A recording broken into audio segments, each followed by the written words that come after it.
Welcome back to the Retro Sports Gamer channel. It's your buddy Green Majik. Tonight, streaming another Super Nintendo sleeper hit, Super Tennis, from 1991.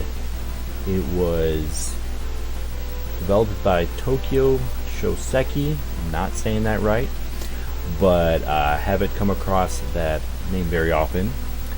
Maybe if Matt Lumberjack Cracks pops in the chat later, he can tell us more about that company.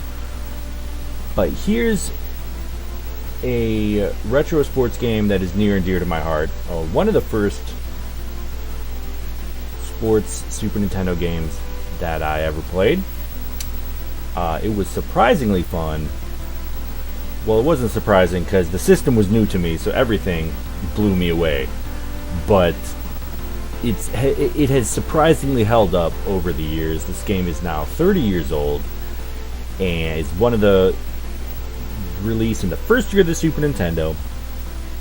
It really hits its peak with co-op play. If you're playing against another human or alongside of them, that's where the strategy and the fun really takes off. I've had a lot of fun memories, especially with my brother playing this game back in the day, and actually on the Switch too as well, because it's included in the Switch Super Nintendo package. So real quick, I'm going to try to get this posted on the Discord, and we will get cracking.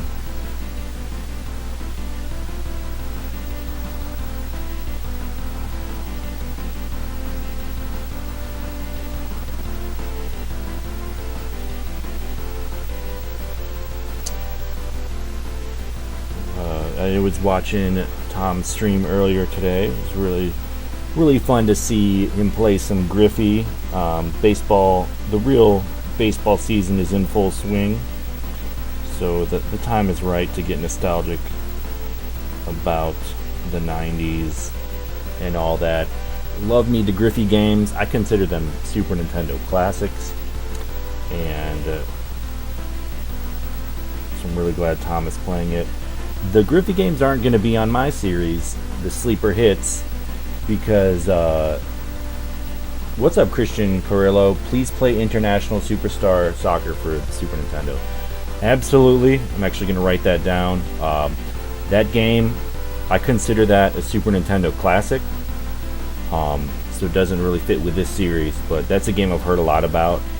Actually, I've never played it before, partly because it's really, for whatever reason, a hard copy of that game is really expensive to get. Or maybe I'm thinking of something slightly different. I'm thinking of International Superstar Deluxe, which may be slightly different. Maybe you can correct me on that. But I am able to get on an emulator and play these games. I'm playing with a Super Nintendo system today, but so games like that definitely in the pipeline. I love me some soccer. Played for about 15 years. Played just about every position. Not a lot of forward, but so I'm writing that one down. Alright, gonna try to post this real quick. The places that it matters. And then we are gonna play some tennis.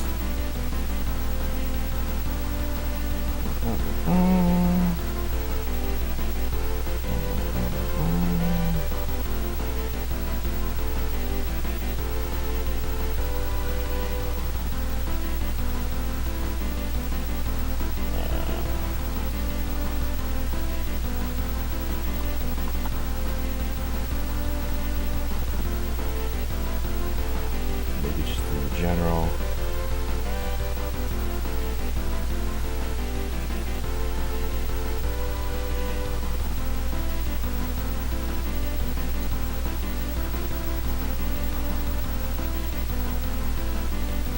We'll see how that goes. That looks pretty good. Yeah, the deluxe edition is the best. Okay, so it's basically, if not a series, there's International Superstar Soccer, and then there's Deluxe. So that's good to know. Maybe, honestly, now that I think about it, maybe International Superstar Soccer will be what I consider to be a sleeper hit, while the Deluxe is the classic.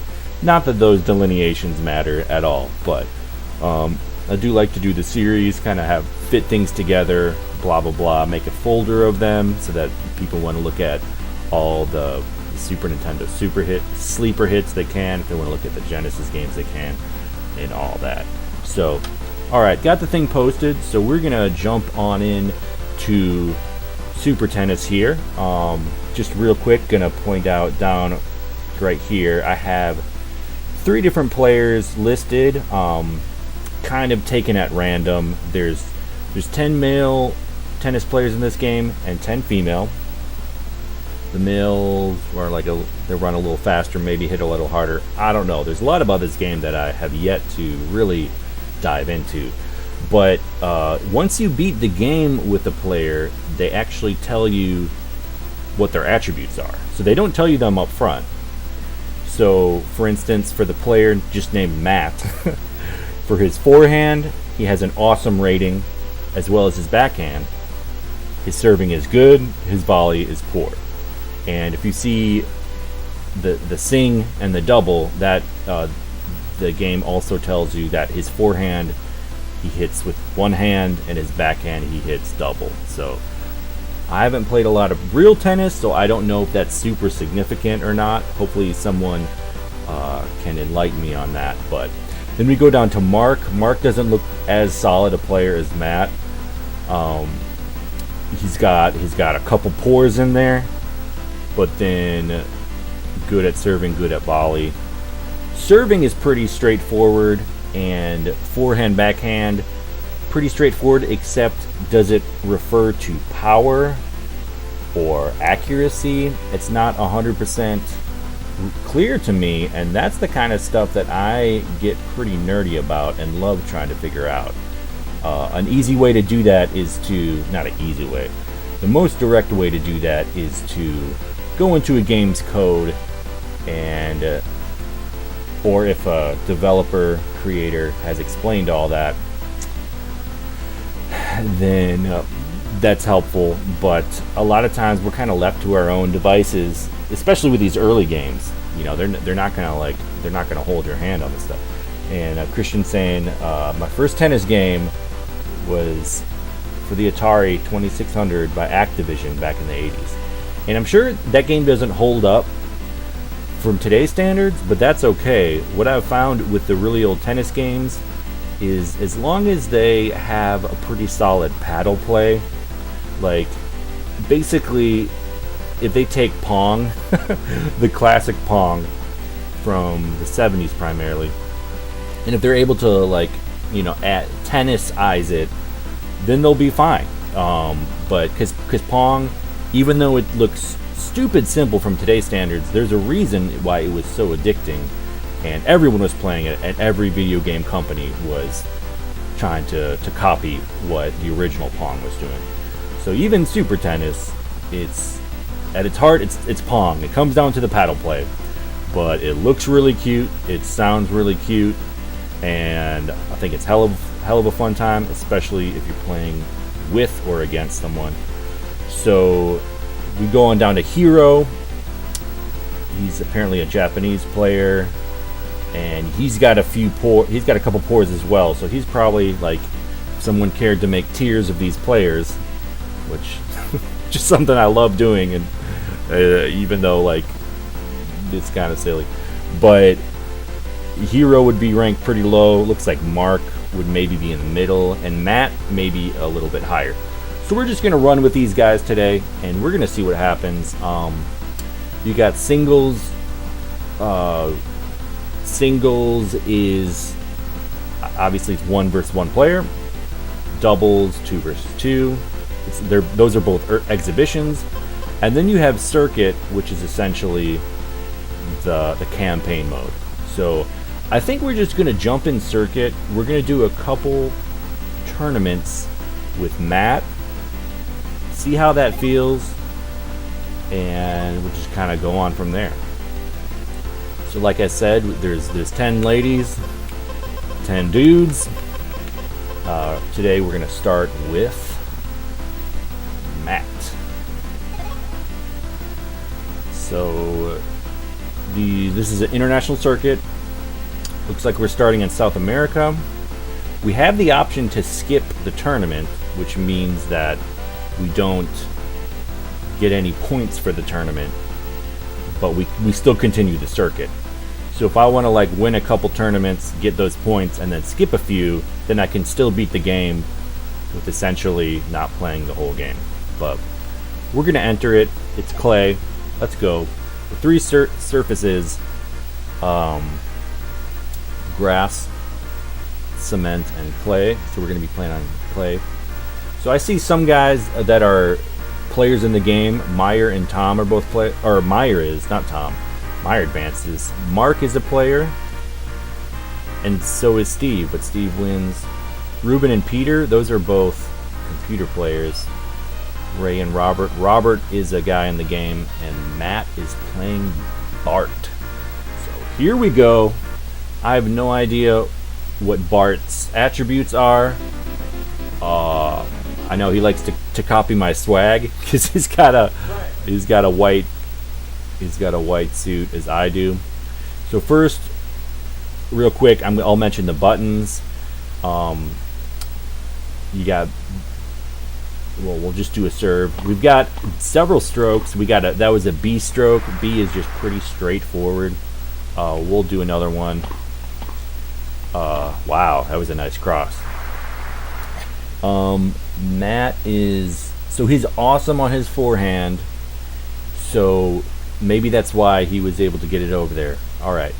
So the A stroke is top spin. So that's why you see it going a little slower. And that's more for that's more to just maybe throw him off, give him a change up. Ooh, ace. And then we have the X stroke, which puts a little bit of top-spin on it, and a lot of times, oh, that was too much. A lot of times you can basically chip it over them. So you're hitting the directional pad. So that was an X and an X stroke. So, and then the other one is the Y stroke, which is it just chips it up, and you're basically, if someone's on the net. What's up, Dwayne? How's it going? Yeah, I did see Tom streaming today. That was really cool to see some Griffey. We're going to keep the Super Nintendo dream alive, and we're going Super Tennis. Oh, Nutmeg. Dang it, but I love this game. 1991. No one knows about it. It's a sleeper hit. So here's the Y stroke. I just press Y, and he just pops it up, and it's kind of like an easy one. Oh, for my opponent to hit back, but the point is you're getting them off the net.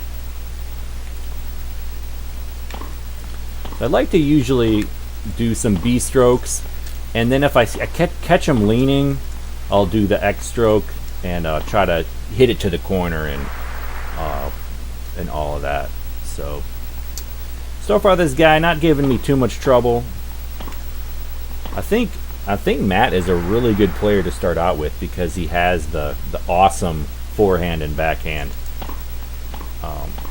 And then I love me some diver animation. What's up, Eli? Thanks for popping in. Good to see you, buddy. Hope you are having a good fourth. We're playing some Super Tennis. Love this game. Sleeper hit, in my opinion. Even better with a buddy. But we're going solo tonight. We're playing the computer. We're trying a few of these guys out. They have pretty boring names like Matt, Mark. Oh, Hiro's a pretty cool name. But we're jumping in a circuit here. Actually, forget what this guy's name is. Blondie. Speaking of tennis, I'm actually really good at tennis. Oh, really? Okay. All right, then I got some questions for you. So I was wondering this earlier. Oh, and badminton. Dude, badminton is so sweet. I remember playing that. It's just like a straight up, it's finesse, but there's like a lot of like hustle and dexterity, which there is in tennis too. All right, so Eli, so the game doesn't give the player too much information about the attributes of the player. So if we look at Matt, it says his forehand is awesome rating, his backhand is awesome rating. That's pretty self-explanatory. But then they also say he's, you played it when you're in high school? Oh yeah. They also say his forehand is single-handed and his backhand is, you know, both hands. And I understand what they're saying, but since you know about tennis, would you say, is it better if a player can do their backhand with one hand, or does that not really matter at all? Is it really just like a stylistic thing? You get what I'm saying?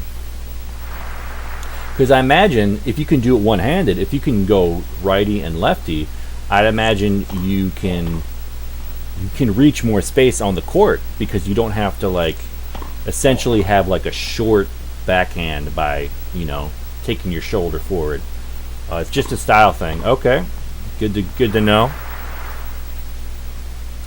All right, so I'm taking care of this Bart guy. We're gonna have a little bit of fun with the serving. So you press any button to throw the ball up, and then you press one of the buttons to serve it. Well, actually, it's B or A. I don't think you can serve. You can't serve with X, and you can't serve with Y. A kind of like puts some topspin on it, and B is more of a straightforward thing. So you're picking if you're doing topspin or not, and you can also curve it too if you press one of the triggers. So I'm going to do topspin plus lefty spin, and there we go. The guy got him way out of position, and he actually was able to hustle back, so that's good for him. But so we're going to do that again. We did some top spin and we curved it, and there it is. So he's having a pretty rough time getting those, but I'm not really able to make him pay that much. So Dwayne is saying, I think tennis in the late 80s and early 90s was more entertaining. Used to watch it as a younger teenager. Couldn't tell you anybody today. Yeah, I do remember it kind of being more of a thing in the 90s. I mean, it's still like a classic sport or whatever, but I don't know if it's the way that it was marketed. Like, people knew about Pete Sampras, people knew about Andre Agassi. Even I think Martina Hingis was a German tennis player, but it was still like she was still kind of like people knew about her. And then who's the Russian lady? I forget, but she looked like a supermodel, so I mean that had something to do with the marketing. But yeah, it just seemed something that was able to stick with the mainstream public a little bit more. And this guy sucks at serving. I don't know what's going on here, but old Bart, low seed Bart.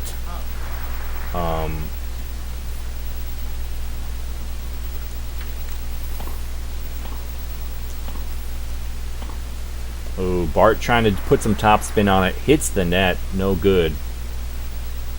Match point. So this is only a one set match, which is, it's really nice. It's a one and done and you move on, which is nice. You can get, pretty soon you get some reward for winning the tournament. But that was just the first round. So Eli's saying, I actually played badminton with the tennis racket when I was practicing my hits. Interesting. Okay. I imagine that was a lot more difficult. But I can see how that would help with training. Then I actually started to use the actual badminton racket when I got better with my hits. All right. Yeah, that's I really enjoy badminton, but if you haven't played in a while, sometimes it's just like the racket just doesn't do what you want it to do. Like, it's just because you got to hit it in the center, right? So you think you got a good hit, but it's off center, and then it just does the little dud thing, and that can be frustrating. Like, for people that are competitive like me, like it's no harm, no foul really. But if you're like at a cookout playing badminton with some friends, like it's kind of embarrassing to just have the dud hit. But all right, so we got Larry and Kaisuke. Interesting. Then we got Harry and Jose. We got Phil and Carl. Phil is a user player in this game. Phil advances. Oh yeah, and one time the birdie went into the rafters of the gym. That's the other thing. Like if you're playing in someone's front yard and it's a small yard. Oh, what's up, furniture? Yeah, it's a good nickname, man. I mean, it's stuck. It's just it makes too much sense to like not say it. So, happy Independence Day. That's right. Happy day. Yeah, the badmintons, man, they're gonna get stuck in those rafters for sure.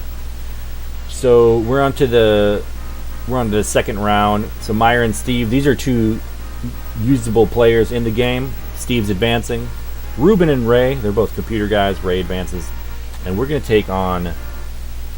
I don't know how to say this guy's name. I don't think it's Suzuki. I don't think it's Saizuki. I don't think it's Kazuki. Let's just call him Zuki. How about that? Oh, that's right. A shuttlecock. That's right. Yep. I remember having to learn that for like a gym class or something. The shuttlecock. Oh, and the ace. What's up? I already forgot this guy's name again. Oh, nice return for him. He used the top spin, the A stroke. But I'm just Oh, that guy's got a nice slam. And that's by far the best part of this game is the overhead slam. It just feels so good. But you gotta protect your corners, buddy. If you don't protect your corners, that ball's going over, and it's gonna be a score for CBD Magic. That's just how it's gonna go. Yeah, it is a funny name, absolutely. Oh, so Furniture did have this game. Dude, but would you admit, well, you tell me, is it a sleeper hit? For one, do you enjoy it? And for B, would you, oh, I thought he was going to end me right there. And for B, wouldn't you agree that, what's up, John Stevenson? Thanks for popping in. For B, wouldn't you agree that, like, not a lot of people know about it? It's like a pretty underappreciated game. I don't know, maybe I'm a little too obsessed, but I really do think it's a game that holds up, but no one's heard of it. Well, not too many people have heard of it. It's definitely no NHL 94. Definitely no Tecmo Super Bowl. It's no NBA Jam, but it's freaking super tennis, and I love it. So we had one thing that I'm trying to think more about is if I have a clean shot, if the ball's just coming right at me, try to hit it with my forehand. Yeah, I don't know. It's just kind of a fun little thing I'm working on. Oh, nice. He's got me backed up. Oh, I was about to have to do a Y stroke. Awesome. You agree? Sleeper hit. No one's heard of it. We should be. I would do a super tennis tournament at the drop of a hat. Is that the phrase? At Demon Tap, but no, I'm not going to be able to get anyone to play this. Virtua Tennis for Dreamcast people would play, I bet, especially Tom and Matt. They love some Virtua Tennis, and I like it too, but not as nostalgic as this game for me. Oh yeah, even the gym teacher was laughing when he said shuttlecock. It sounds like a swear word almost. It's like shuttlecock, but oh, too strong. All right, I'm gonna try to do my forehand and cross. Oh, there we go. That was a nice. That was not out. We're gonna have to. Oh, Tom was the Mariners. Yeah, but you can go back and watch it. But yeah, it's. Sometimes I wish we had more. We could give people more of a heads up of when we were going live. Unfortunately, we just kind of. Unfortunately, we don't always know if we're going to be able to go or not. What's up, Gridiron? Never know how to say that. Gridiron Masters. Let's go with that. Thanks for popping in. Stealing Sharp Engine. So, I have played that only one time, and I wasn't blown away, but I've looked at videos since, and I really think if I go back, I'll get a lot more out of it. It could even be considered a sleeper hit type of thing. Like it's not quite banned. I forget exactly what the differences were, but I mean, I grew up a Packers fan, and Tekken Super Bowl, love me some Don Majkowski, Sterling Sharp. I would love to give Sterling Sharp end-to-end some more love. I'm definitely going to get my hands on a copy. Definitely going to stream it at some point. Not sure if it'll make the sleeper hits series, but there's only one way to find out, and that's to play the mother effer. This guy's got some gentle returns, but I'm just too darn accurate. Boom, hitting him with some power, and he can't control his corners. And we're gonna. I just can't get enough of this.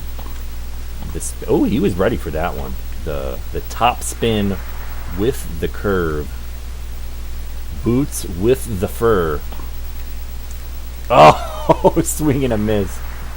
That's always depressing. Oh, that was a wicked googly. Bap! Oh, I just crossed over his face.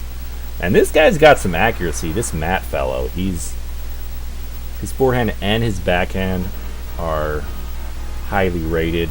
Love it. Furniture saying tennis was still pretty popular around that time, late 80s, early 90s in the U.S. Had some good American players left. Chang, Agassi, Ebert. Ebert, I don't recall. I definitely remember Michael Chang.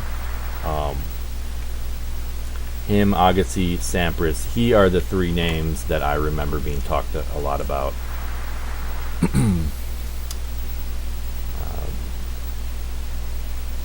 Gridiron Masters is saying, I can understand what was going on with end-to-end. 90s Madden always made no sense once the ball was snapped.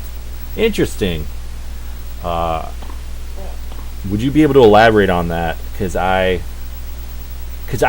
enjoyed the Maddens on Super Nintendo. Like I don't think they needed 7 of them or however many there are.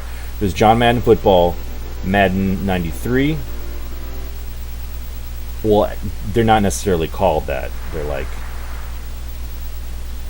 the John Madden Football, Madden 93, and at some point they went to Madden NFL. I don't know, but anyway, John Madden Football, Madden 93, Madden 94, Madden 95, Madden 96, Madden 97, Madden 98. It's got 7 Maddens, way too many, but they're all kind of fun in their own way. I even enjoy the really early ones. I've played those on the channel before. It's not quite football, but it's endearing. It's fun. It's nostalgic. I'll probably put Madden 93 or John Madden Football as a sleeper hit at some point. But if you can explain why end-to-end, like why it made more sense, that would be really interesting to me. Why end-to-end made more sense than Madden. So we just beat Saizuki. We beat Bart the first round. Man, I'm sorry, buddy. I'm butchering your name. Saizuki. That Y is throwing me off. We got Harry and Phil. Phil is a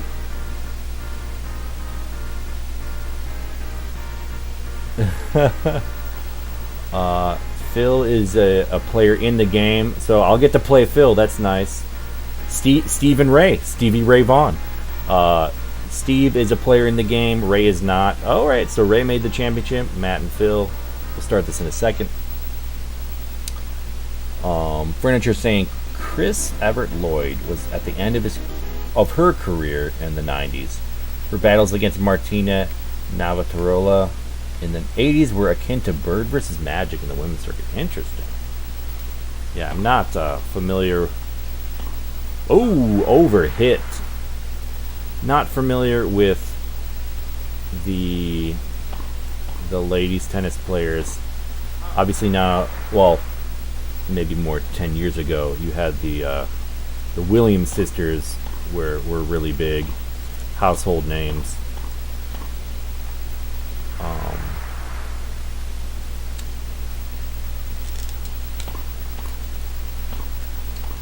I'm a little disappointed that Bart and now this is Phil. I'm a little disappointed that they have the same outfit as me. I was hoping that, and Phil has the same hair color. I'm not impressed. I want to see some freaking colorage. Ooh. Okay. See, Phil thinks he's good at net play, but is not. It happens. Dwayne saying he remembers the Mikowski Packers.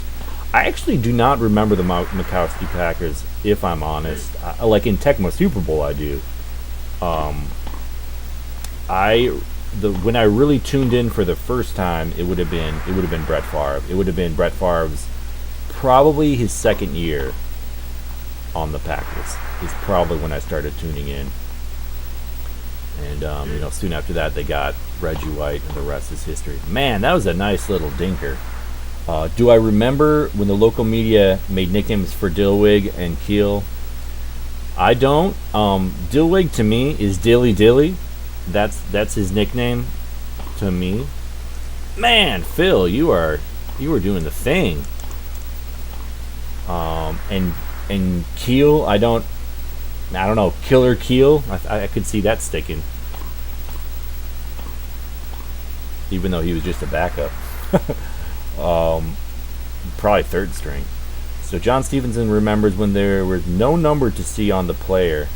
Okay. Man, Phil has got some accuracy. Oh dear. Oh yeah, that's me. Oh, Phil. Man, Phil is... I feel like the difficulty is upped a little bit. Maybe Phil is just that good of a player. He is pretty highly ranked for the usable players. Oh, that's just a sweet return. I basically can't give him... Oh, slipped it over him. Jennifer Capriati, that definitely sounds familiar. There we go. I had a crush on Jennifer Capriati back in the late 80s when she first started as a teenager. She was going to be a great tennis player. But then she got busted with weed. Oh no, not the reefer. Fear the reefer. That was our culture for a long time. And it sucks. It's like, man, we should focus on other things. But anyway, yeah, athlete crutches are the best. Ooh, I just crossed him over. Gridiron is saying something about the player movement, player size, and game speed. Oh, missed that one. It still had that stiff responsiveness of the old football games. Oh, that was some bad accuracy on my part. But it was smoother than Madden. Dude, you're selling me on this. I need to freaking get my hands on that. And honestly, I've seen it for super cheap at video game stores. Like, because, I can play things on an emulator, but I really like to play the hard copy. It really does it for me. So, playing Super Tennis on a hard copy here. And I'm definitely going to have to pick that one up. That sounds really cool. I really enjoy 16-bit football games, even though to most people I don't think, other than Tecmo Super Bowl, they would say that football games hadn't quite hit their stride yet. Like Blitz is freaking great. And then there's, the Maddens of the next generation, etc. And the 2K football games and all that, ESPN 2K5, but I enjoy the 16-bit football games, warts and all. Man, my accuracy is not... I don't know if they're making it tougher for me because this is basically the semifinals, or what, but I feel like I'm not getting the love that I was getting earlier.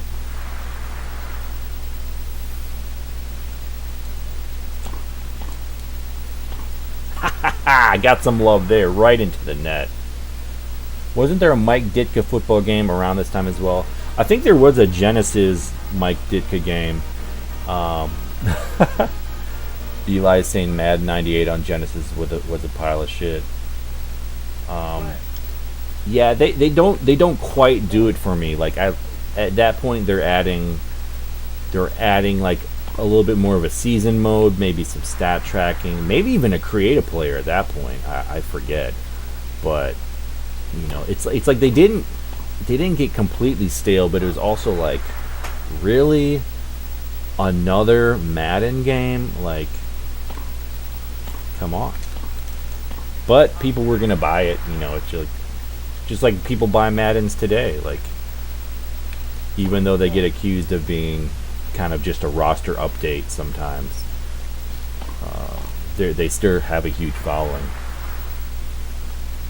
Oh, unlicensed Mike Ditka.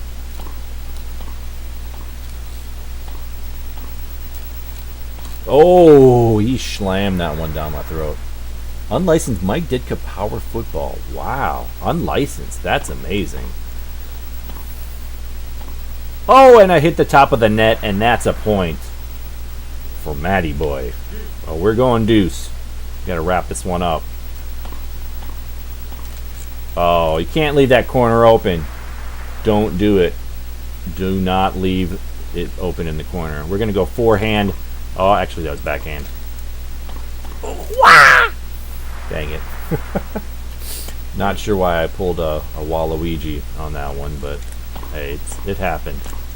Oh, dear. Did he just take a game from me? No, he's got the ad. Forehand. Oh! Swinging a biff. Phil taking a game. Wow, that's embarrassing. Yeah, too much slowdown in the Madden. I feel you. That's gonna kill it. Furniture saying, I love the early Madden game on Genesis. The referee's gun to end quarters always sounded like John Madden getting punched in the stomach. It was great. Yeah, some of those early Genesis Maddens had some real quirks. Like, I think it's Madden 94. You with the ambulance, that like someone gets hurt, so the ambulance cruises onto the field and like annihilates 4 or 5 other players. It's just like, what were they thinking? It's just so funny. An ambulance onto the football field, but it's great. It's classic. Like, I'm talking about it 25 years later.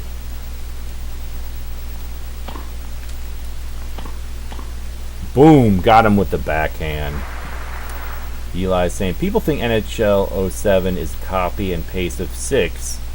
Well, but it's not, because they added the skill stick to previous generation as well as not just next gen and PC. I feel you. Like, sometimes, but is one adding just one thing enough? You know. But skill touch sounds pretty significant. Like, I'm not sure what's all involved in that, but that sounds pretty significant now that I'm thinking about it. Oh, the audio frequencies, impressive. That's right, absolutely. We're going forehand. We're just blasting these forehands back. And Furniture forgot about the Madden ambulance, dude. We gotta bring it. We gotta bring it to the channel. Oh, scooped it with the forehand. Yeah, Dwayne, that's exactly what I'm talking about. When the ambulance runs over the players, it's like, what is going on here? It's such a gem of a moment in retro sports gaming.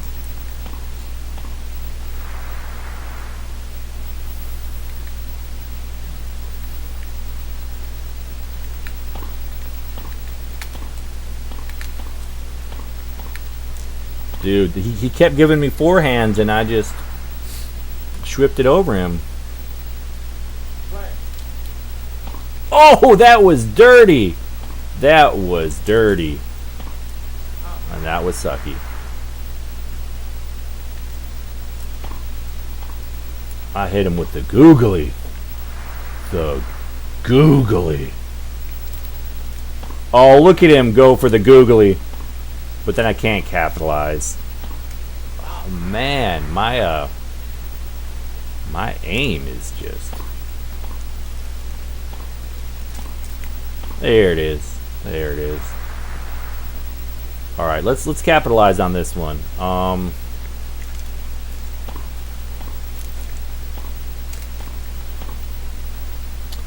I'm getting him with these corners. Oh, match point. Let's send him home. Let's send Phil home. Ah! Waluigi strikes again. Oh, he was ready for that one. It's like they have AI and they can learn. Oh, what a hit. Oh my goodness. He put that way in the corner. Phil doing me dirty. Phil actually giving me a bit of a competition. Eli saying from NHL 2004 to 6, you had the Deke stick as opposed to the Deke button. Oh, yeah, that sounds cool. Like,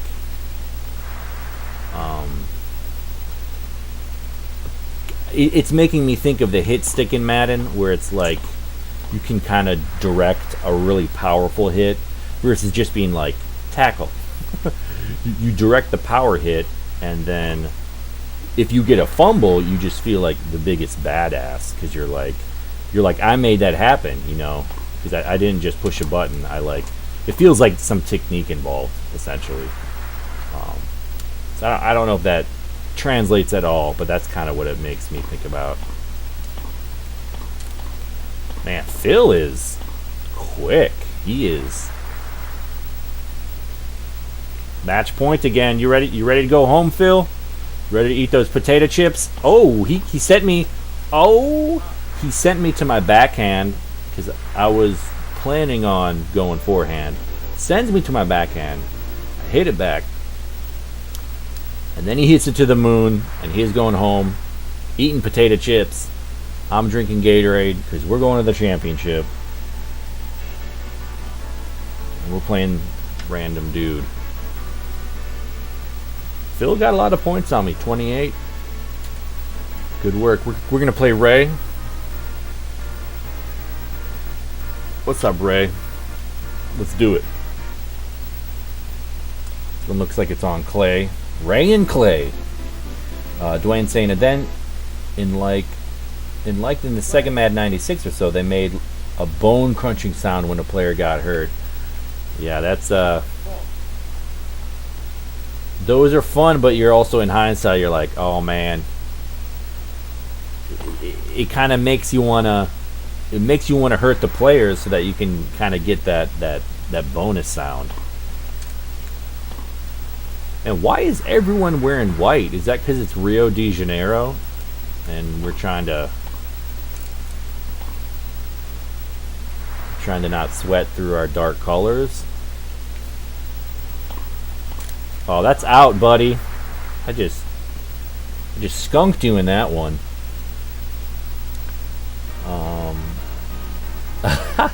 Furniture saying, my favorite sports hack is beaning the other team's cleanup hitter in NES bases loaded. They would charge the pitcher and punch him out about 50% of the time, getting thrown out of the game. That is a hack because you're getting their cleanup hitter thrown out of the game. That's awesome. I need to check that out. NES bases loaded. That sounds like a pretty detailed thing for a 8-bit game. And honestly, I haven't given the bases loaded series that much attention, largely because there are so many other good baseball games on the NES. It just made sense for the system. Obviously, there's RBI Baseball, but we were actually playing Bad News Baseball on here the other night, and it was really fun. And there's Base Wars. There's Little League baseball. There's Dusty's Diamond softball. There's the Legends of the Diamond. Doesn't seem like a super solid game, but I love the idea of having the greats in there. So, but bases loaded. Maybe I need to give it another look. See.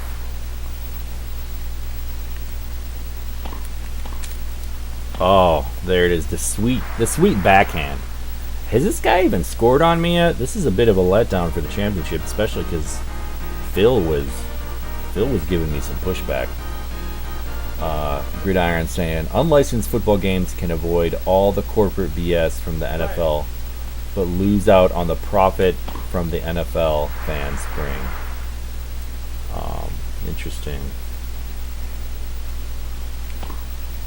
So when you say unlicensed, do you mean not licensed by the NFL, or do you mean not licensed by Nintendo?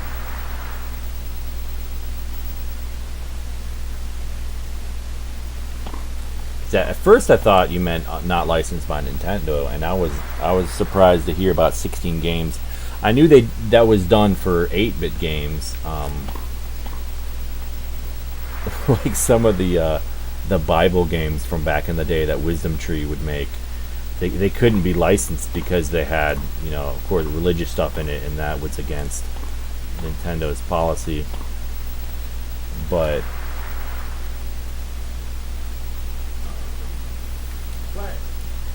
oh, almost aced him. Oh, that was terrible. And there's an ace. What's up? So Mike Ditka wasn't licensed by Sega. Accolade still sold the game anyways. Okay. Interesting. So, yeah, that's what I was wondering.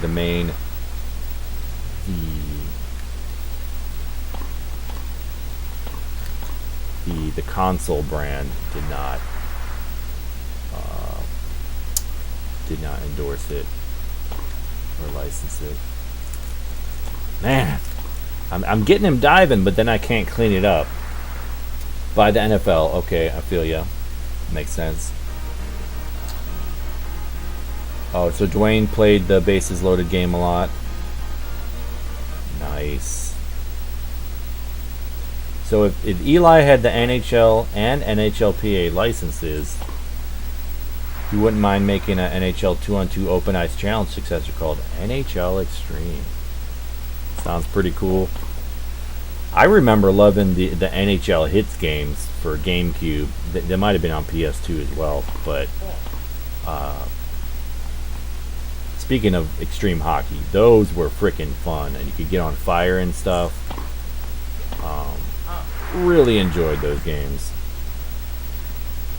I love the 3-on-3 element. Like if you check someone over on his booty, and it's automatically a 3-on-2 break. Like, I just thought that was such a good concept.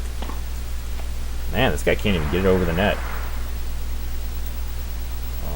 Jalico was the developer who made Bases Loaded. They had 2 other sequels to the game. Yeah, I remember them being like a lot of Bases Loaded games. I thought there were 4 potentially. I thought it might have gone up to 4.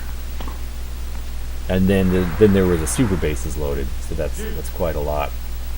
Pretty cool series. They had a Super Nintendo game later on. It's the only Jalico game you remember.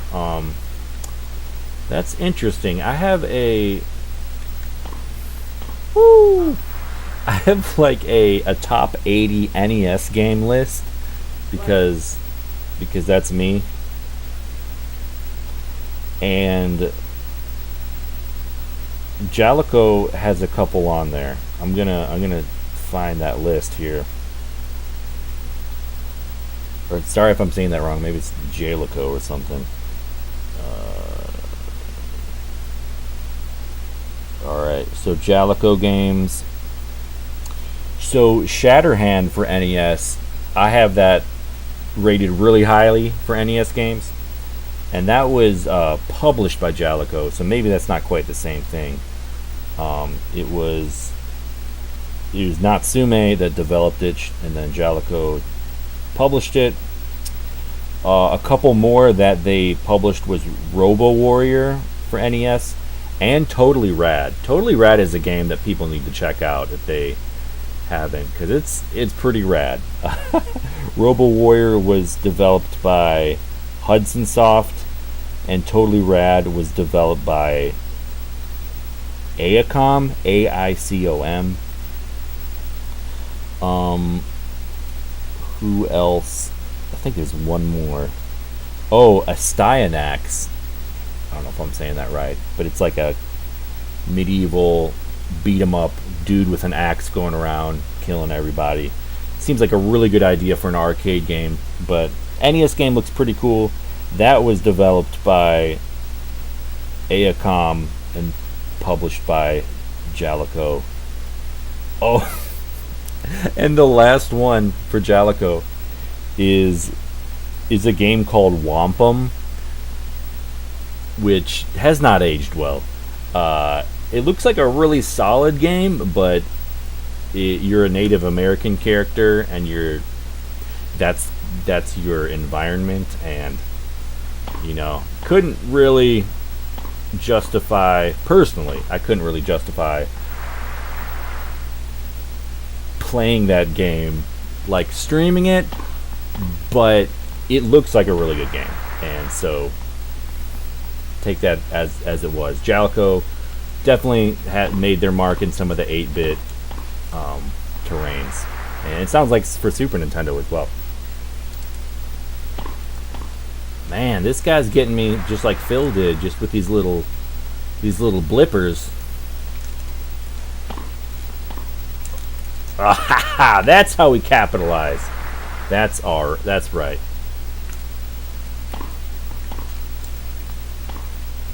Dude, he's got no net game. Dude. All right, he was ready, but I was ready too. Set point. Kaplow. Oh, that was out. That was out.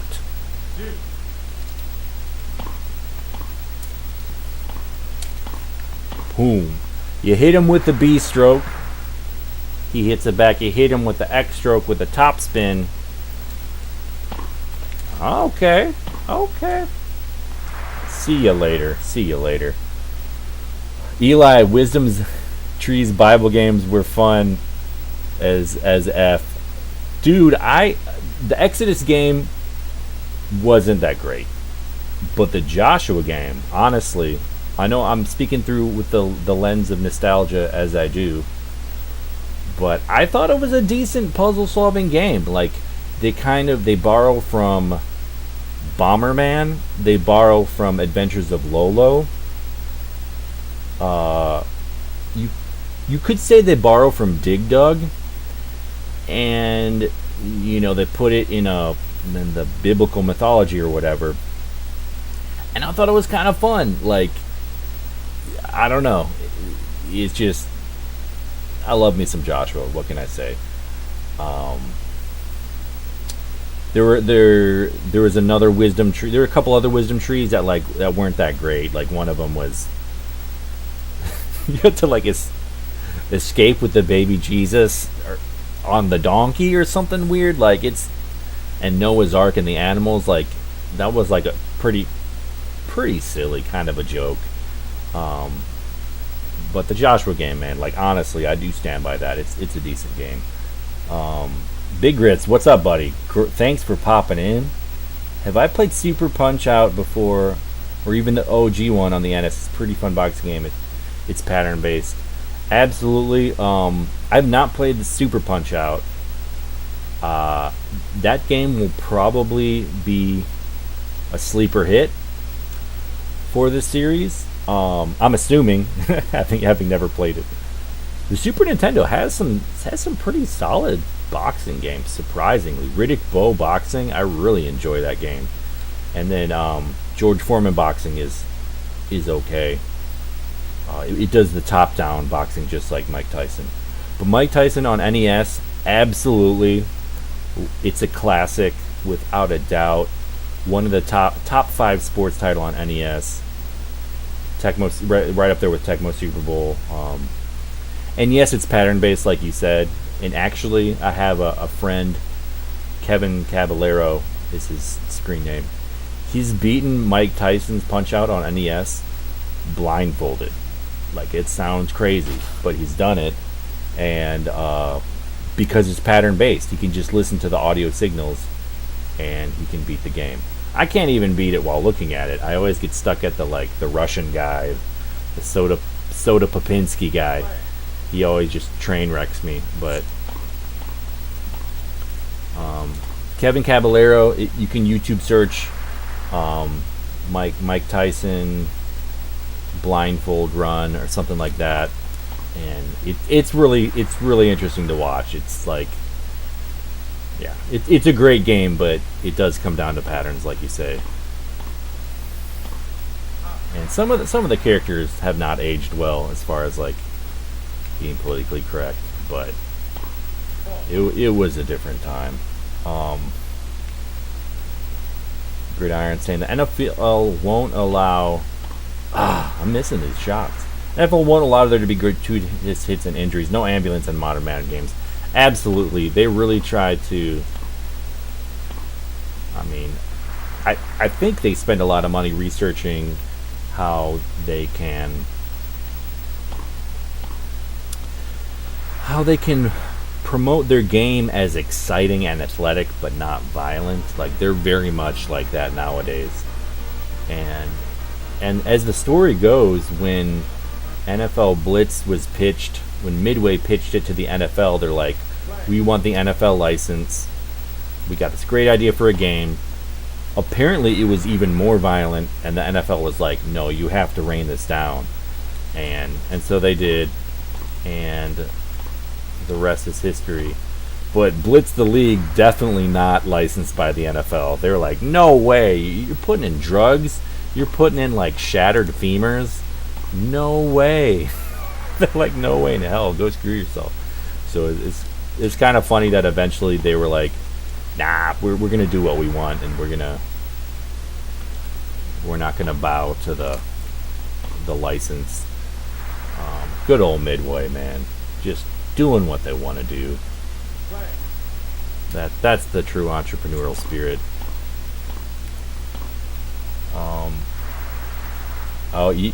Eli wants to make a Midway stutter. Midway style, absolutely. Love me some Midways. I Midway before they were called Midway, I think they were Williams Electronic or something like that, or Bally Midway.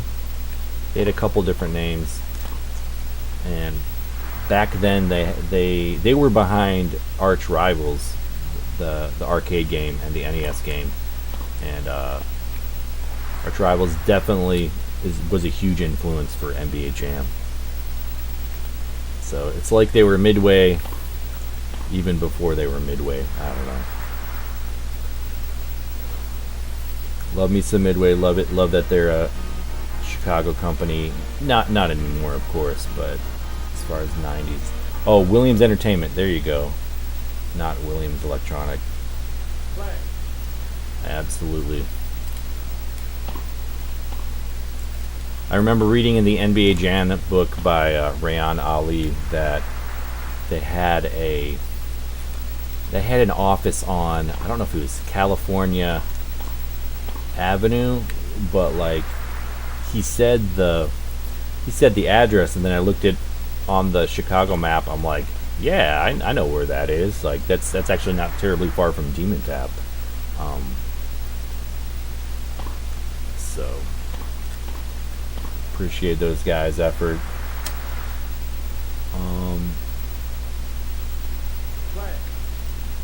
Furniture saying they should they should have real simulation in the Madden games today. Aside from improving attributes, you should have options of steroids and painkillers. Oh man, yeah, that's the sort of stuff that they're trying to avoid. I mean, honestly, you'd have some legal battles. You know, you would get accused of some shit. If we're gonna be real, you know, like basically there's NBA Ballers game, right? But if we're taking it that direction, there'd be the NFL Ballers. You know, these 20-year-old rookies who have like a couple years of college, and then now they're millionaires. You know, like that's what kind of boat you want to get, what kind of house you want to get. You know, let's go to Vegas, that sort of thing.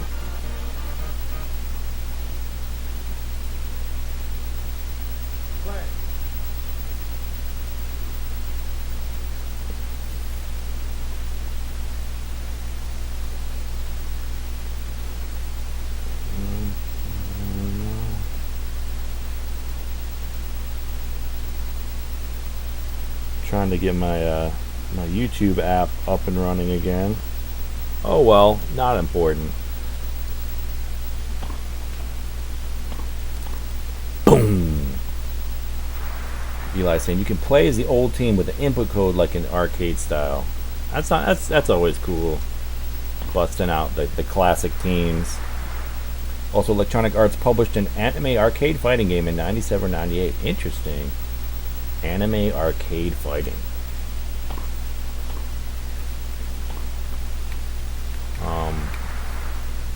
Yeah, some of those championship point. Here we go.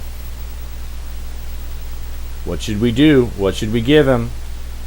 What should we give him? Let's give him the stinker.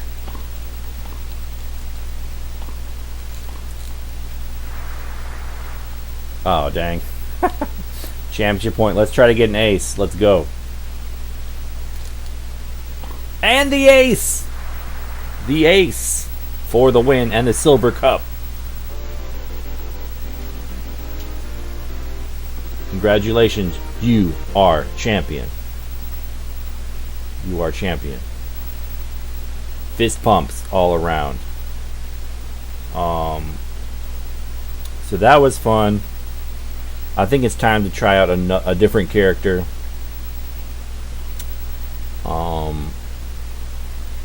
That was just one tournament. Circuit mode is about 6. A winner's you. Absolutely. Absolutely. Yeah. You are. I think there was supposed to be an article in there. They just said you are champion. Instead of you are our champion. But they should have said you are the champion. But it's 1991. What can we say? So Matt wins the Rio Open. Good for you, Matt.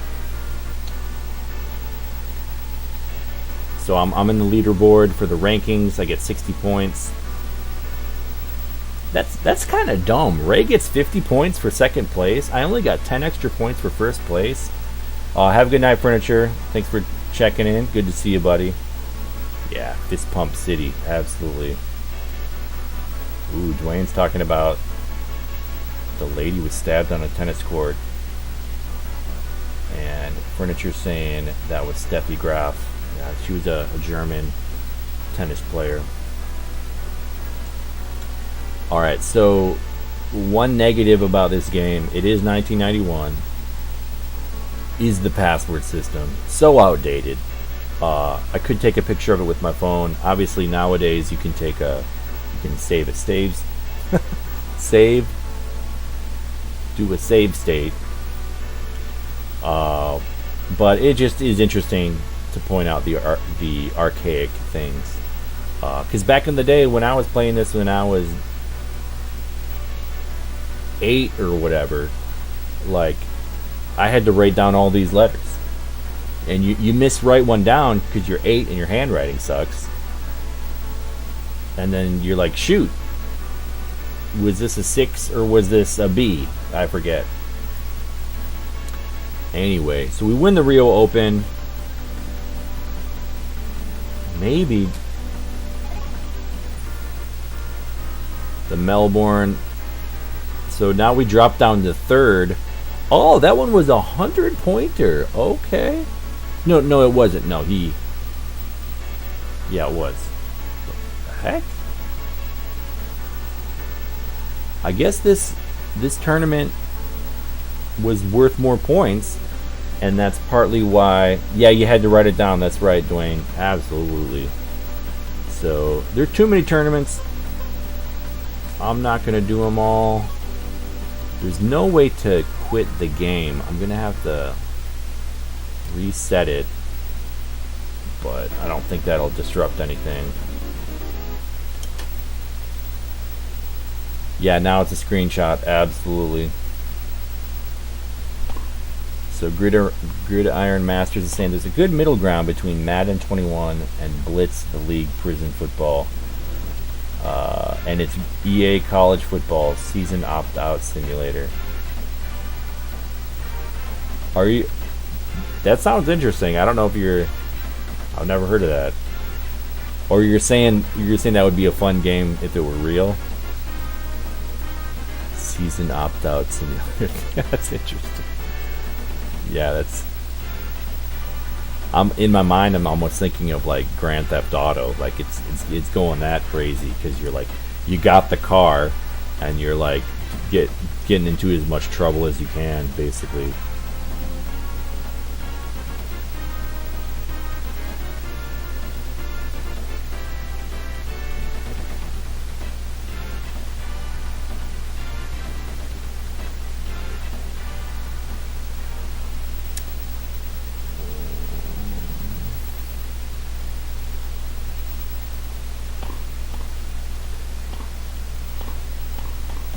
Right, so we're gonna... What are we gonna do? We're gonna go to the next guy here, Mark. We're gonna give him a shake, and then if we're still feeling it, we'll go Hiro. Screw it. Let's go Hiro. We're going Circuit. We're going New. We're going Hiro. We're not going to do the Rio Open because we already did that one with Matt. Oh, so this time Matt gets 9th place. A bunch of people don't get no points. I guess if you lose the first round, you get no points. So now we're going Melbourne. Let's do it. Yes. Oh, Hiro and Brian, let's go. Let us go. Oh, so Hiro is left-handed. Okay. Okay. And he's got that cute blue top and the sky blue tennies. It almost looks like sandals. And then we got Brian over here with his dark blues. So we got some... Oh, did you see that crisp apple? So Hiro's serving rating is poor, but he's not going to listen to that. He's got two aces.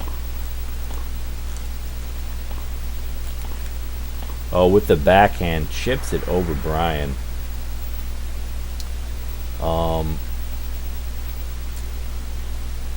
Oh, one of the DOA girls,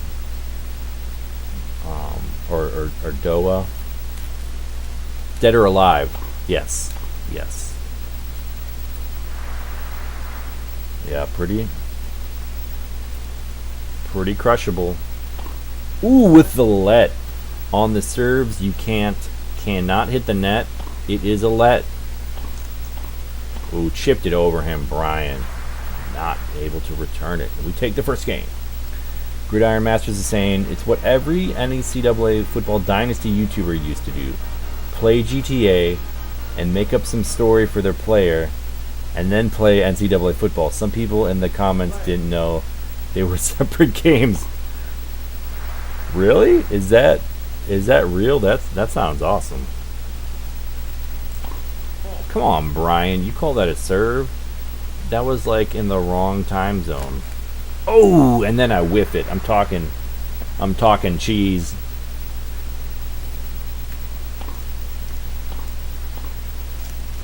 I love that Hiro's left-handed. This is like a mind adjustment. Oh, he almost took that game. So he's got a good backhand, so potentially... Oh! Return that one. So potentially,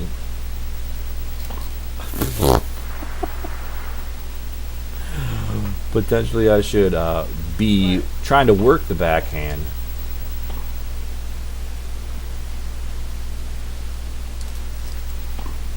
Oh, wow. The first hit felt powerful. Oh yeah, with the backhand.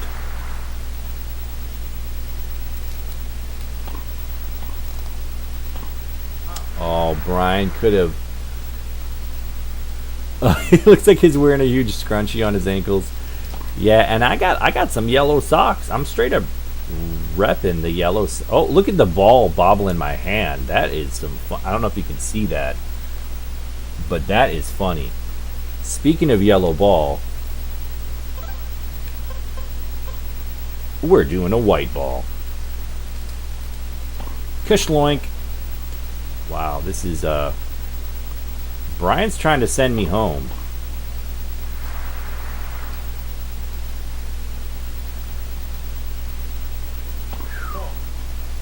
Man. Whew. Alright, we got the deuce. We got the deuce. Kashloink. We got that one. Eli says it was Li Fang and Ayane. Li Fang, that sounds familiar. That sounds like a character from Samurai Showdown. I forget her name, but she was really fun to play as because she had a I don't want to say pet bird because that sounds ridiculous. She had like a pet falcon or something that she could attack with. She could either send the falcon at you to try to hurt you, or she could even call the falcon and grab onto him, and he would swing at the opponent, and you'd like kick him in the face.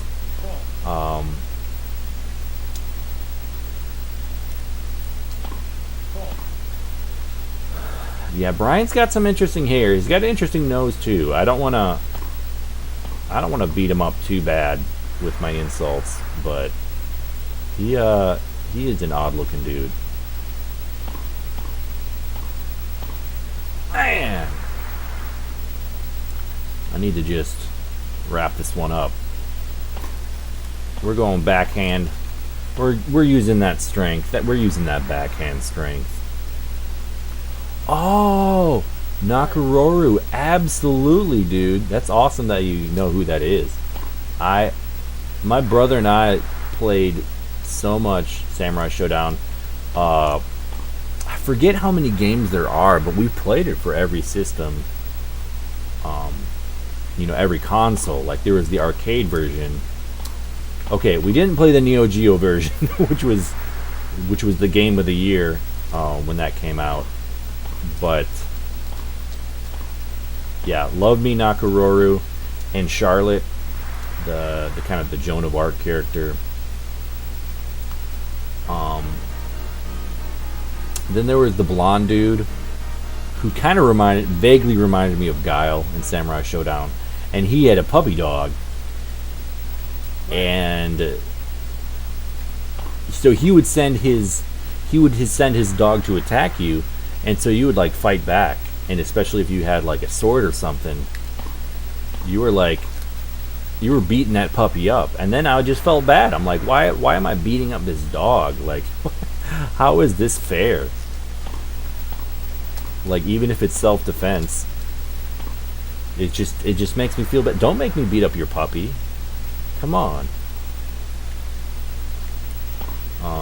For some reason, the bird not being a mammal, it was a little easier to swallow, like fighting against the bird, even though that's still kind of cruel. But I digress.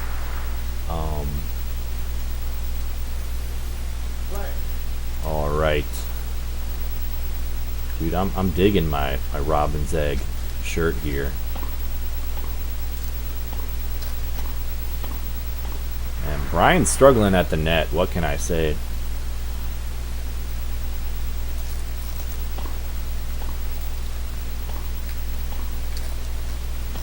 Oh, just too strong. Too strong, Hiro. We need a hero. Boom! You were not expecting that, were you, Brian? Were you, Brian? Oh! Brian trying to cross over on me. But he don't know. Yarg. Kushloink with the backhand. Oh, match point. Oh ho ho ho. Oh, thought I had him. Oh, Gelford, absolutely. And I think his name is also what kind of reminded me of Guile. Gelford. Oh, swinging a biff. Go home. Eat some pretzels. Hiro advances.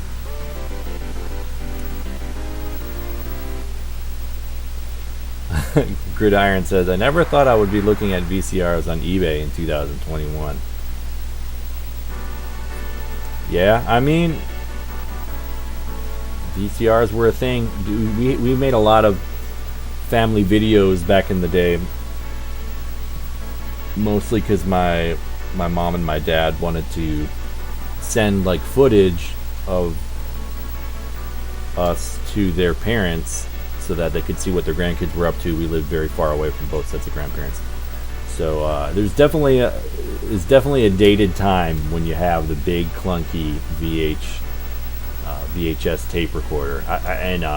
But I have a lot of my like soccer, baseball games, basketball games recorded because of that. You know, Dad would record them, and it's very nostalgic to go back and watch those. Sometimes I'm like, you know, if it's baseball, I'm like, great hit, Joseph. Sometimes it's basketball, it's like, hustle, Joseph. Like, come on, dude. Like, he's on a fast break. Hustle. So it's kind of funny to retrospectively critique that stuff. Ooh. This guy's looking kind of quick, but he can't get over to the corner. He can't get to the corner. Oh, with the sweet ace. Hiro with the sweet ace. Oh, that was a wicked googly.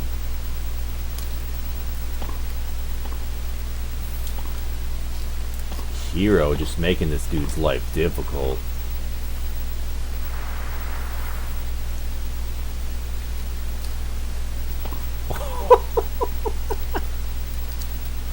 Oh man, I love these. I love that you can put curve spin on these serves. It just makes it so fun just to like let it rip and see what happens.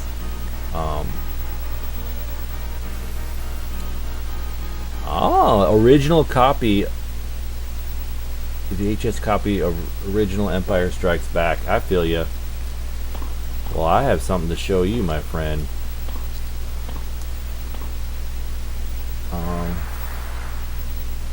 Where is it? It's around here somewhere. Oh dear.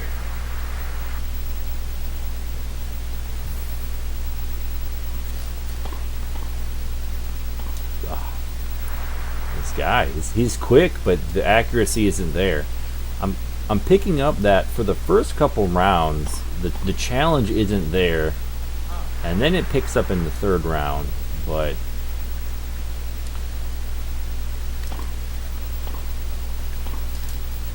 swinging a biff.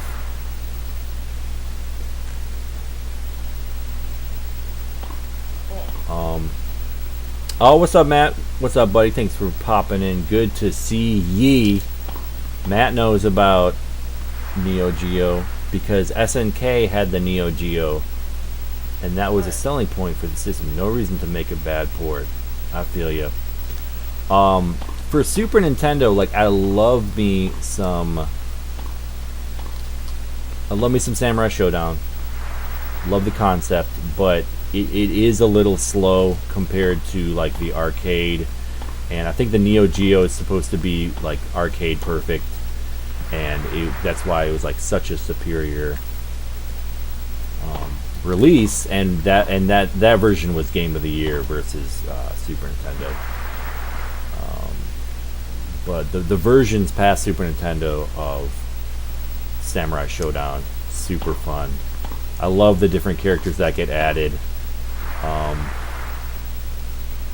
it's really cool. I need to play me some Samurai Showdown on the channel. I know it's not a sports game, but Jesus crisp, as my brother would say. All right, let's get this one, Hiro. I need a hero. Oh, okay. This guy can't even get it over the net. What is he doing? All right, it's time to give him the popsicle. It's time to give him the dirty P. Ah! And that happens sometimes. Sometimes you miss the whole dang ball. Oh, schlips. Okay, well. Kapow. Don't give me my backhand.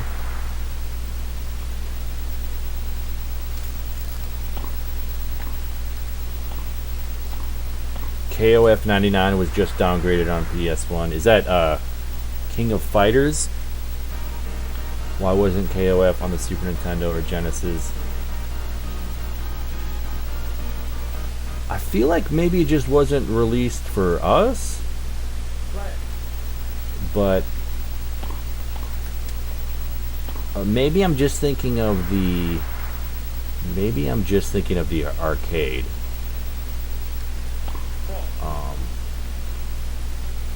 Oh man, that's a slippery slope, buddy. That's a slippery slope, dude. I hear you, but I think fighting games are even more than wrestling their own genre. Absolutely, like it's such a genre on its own. I would make an argument for games like Kung Fu from 8-bit NES. Like that could be like a sports game because it's kind of like a very rudimentary version of like martial arts, you know. So if something has like a scoring system like that, I mean, fighting games. But if it's just like whoever to knock down the bar first, I don't know. I'm not saying it's not a sport. I'm just saying it's one of those discussions like when we have with the racing games and the fighting games.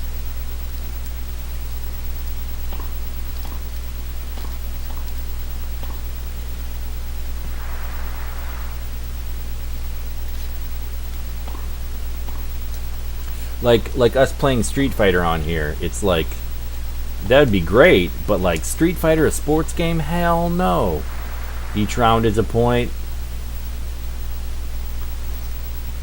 Okay. I don't know. We'll have to do it on the podcast, man. We'll have to throw down, and you'll say yay, I'll say nay, and then just whoever is still hasn't passed out from drinking too much, like, wins the argument. And I'm just kidding. I'm definitely not passionate about it, but Street Fighter, a sports game, hell no. Just hell no. I don't know. Something inside of me is just like, just says no. I don't know why.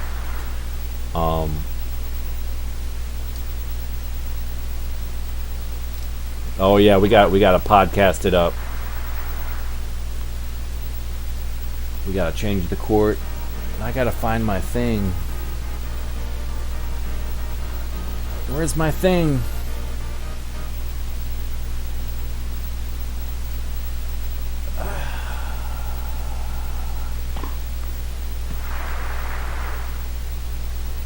Dang it, I can't find my thing. I think it's in storage. But I have an original Star Wars trilogy. Someone was talking about that a while ago. Like getting a VHS to watch The Empire Strikes Back. I own it too. Gridiron Masters was saying that. That's all I was gonna do. Man, Empire Strikes Back great film. I love the darkness, but for me, it'll always be Return of the Jedi. It'll be freaking Ewoks, man. Like, freaking Ewoks. You got the speeder bikes going on in Endor. You got all the shenanigans at Jabba's palace. All those freaky creatures. You got the Rancor monster fight. You know, it wraps up the series, so you get some fuzzies. You get a planet blown up. It's just, I don't know. It'll always be about Return of the Jedi for me. And Yoda. I got Yoda showing up, pulling X-Wings out of the frickin' pond. But, many props to Empire Strikes Back and Star Wars: A New Hope. And those are underrated Super Nintendo games. Honestly, there's a game for each of, you know, Star Wars, Empire Strikes Back, and Return of the Jedi. I'm not saying they're like as good as Mario or anything like that, or Donkey Kong, but like, it scratches that Star Wars itch for me, especially with the music and the soundtrack. Like, it really. There's even a speeder bike. Is that what it's called? Speeder bike? Am I just making shit up? It's got one of those levels. It's got like all the things that you need to see in it, and yeah, it's great. And there. All right, so I just beat Rob. Rob. We're gonna play Kelly. Okay, Kelly, I see you. Oh, it took you hours to get past the Sandcrawler level. Yeah, I remember it being a struggle. Sometimes the platforming is more challenging. Matt will argue against it. Have a story about Super Star Wars. Okay. Right. Do tell. Oh, look at that. Oh, look at that finesse.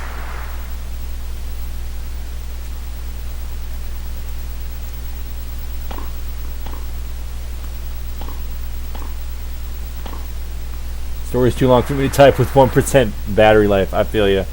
Well, if you are streaming later, Matt, maybe we will hear the. Whoa, that guy just like kicked it into the net. Maybe we'll hear about it. Maybe we'll save it for the podcast. Who knows? Wow. What is the thing that people do? They're like, is such and such good or bad? But they say it's like, is it trash or treasure or something? I forget what the dichotomy is. Is it deep or dumb? It's something like that. So we'll take opposite sides. We'll fight to the death. We'll be one victor.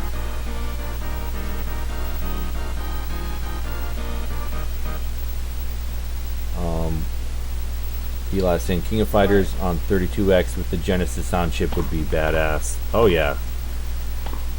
Oh, there's a slam. I don't think I've done a slam all stream.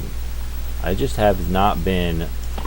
I make up for getting the slam by just boffing it. Sometimes I get so caught up on the slam. That's all I want sometimes. But if you over pursue, they'll make you pay.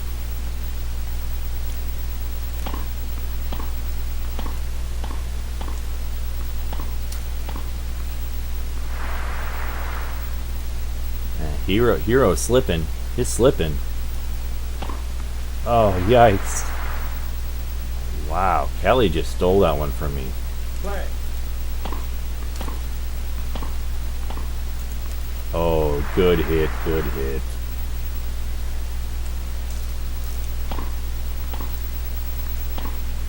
Better hit.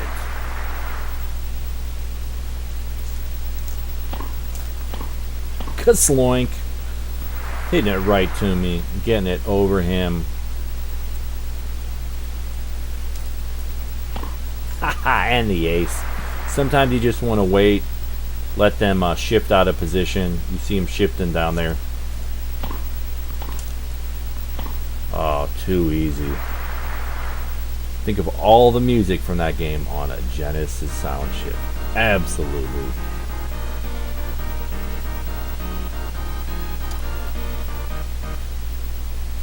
I do like Genesis music more for like fighting games. It just has that grittiness that it really works for it.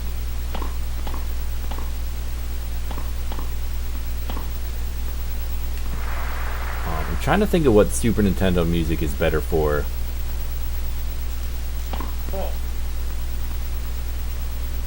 I mean, Donkey Kong Country sounds amazing on Super Nintendo, so whatever that is, maybe just orchestral stuff. Maybe we'll just go that route. You know, stuff that if you're trying to pull off the feeling of having multiple instruments, maybe Super Nintendo is the way to go. But if you're trying to get lit, if you're trying to get pumped up, maybe let's go Genesis. Oh, and just doing the work on this guy, on old Kelly boy. Oh, love to see him dive. And finishing up the job.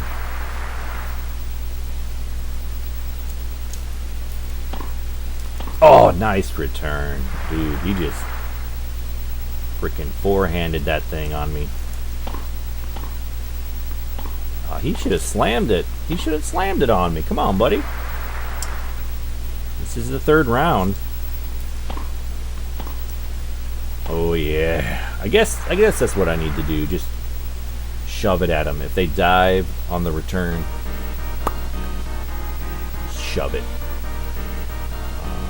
So Eli's saying the Neo Geo also had a Yamaha sound chip as well. Interesting. Man, I need to check out some Neo Geo. I know nothing about that system other than the Samurai Showdown.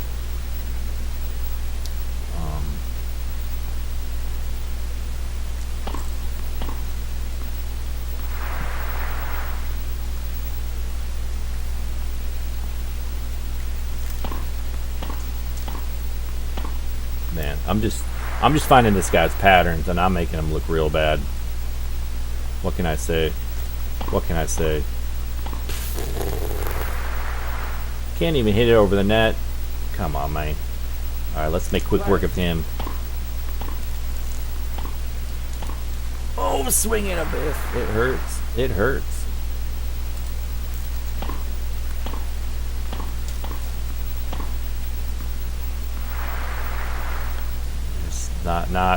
Not fast enough, not smart enough.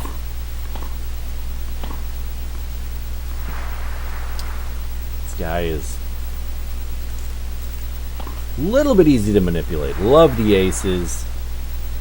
And this is a set point. Ooh hoo hoo. Oh, I almost hustled back into that one.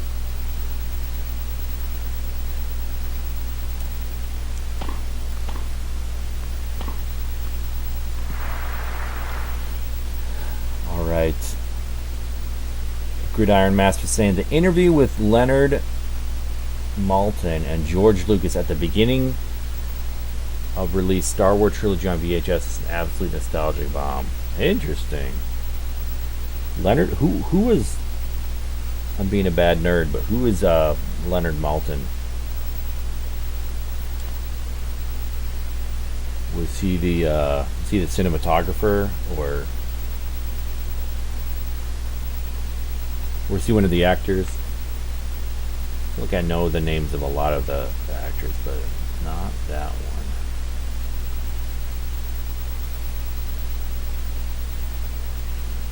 one. Alright. Taking care of Kelly pretty good.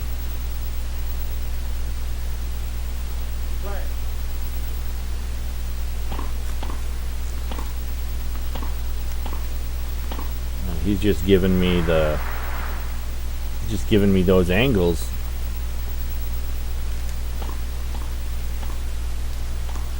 Oh, the slam, that's right. Oh, a movie review buff that interviewed Lucas. Oh, okay. I feel ya. Kaplam. Alright, now I'm getting this. Oh, that was almost a sweet cross. Almost a sweet cross. Oh! Just a little popper. Just a little jalapeno popper.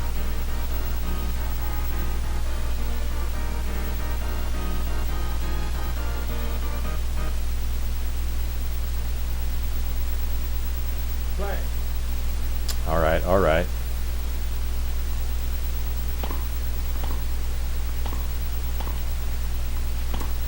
Oh, don't give it to my backhand. Dwayne saying, was 1991 a good year for everybody? Shoot, I would have started. Oh, I would have started first grade. We also moved from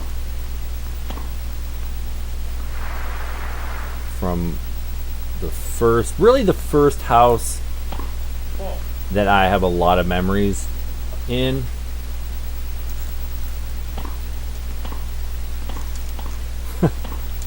The house where I remember playing Atari for the first time and all that. Moved from that house to the one that we would live in for about 5 years. Through my 6th grade year. So I don't know. 91, man. It's kind of funny to think back that far and how many memories I have from that far back. You know, it's just kind of wild.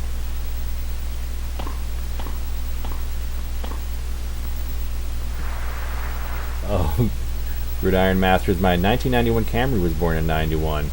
Today it's not looking so hot. It's not doing so hot. I mean, if it's still in one piece 30 years later, that's kind of impressive, honestly. Like,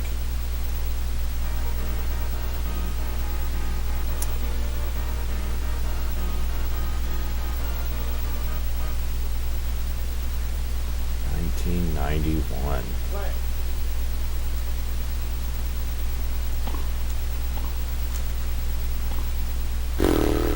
Nutmeg right between the old legs. Woohoo! Oh no, no.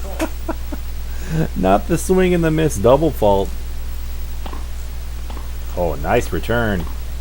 Oh, you should have slammed it on me, buddy. If you're not slamming it, you're not trying.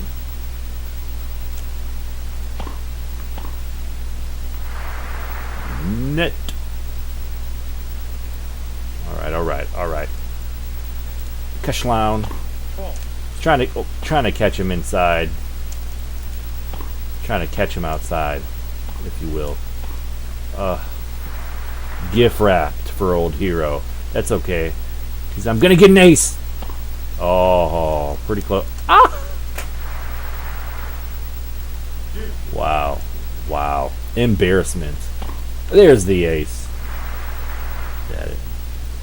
Gridiron Masters. For my next car, I'll be getting a 1987 Toyota MR2, the poor man's Ferrari. Hell yeah. Oh!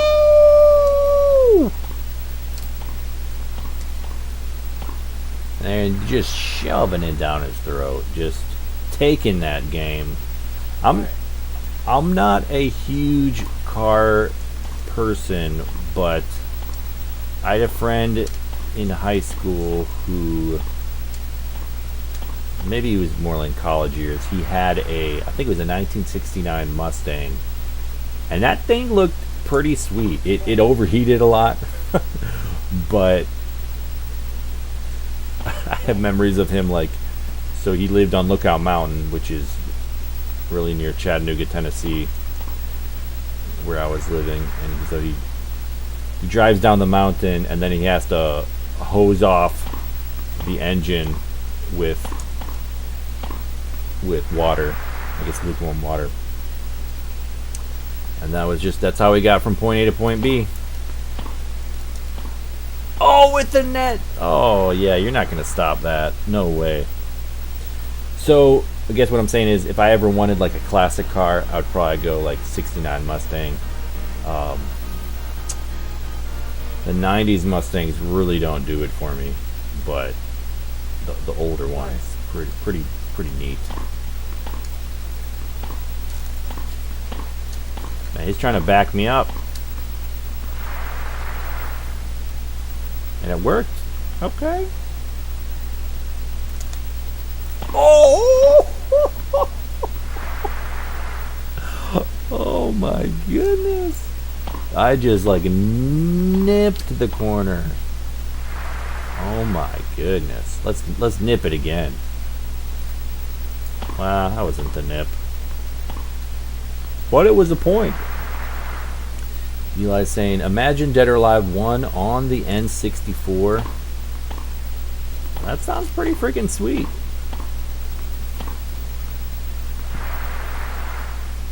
It wouldn't be that bad.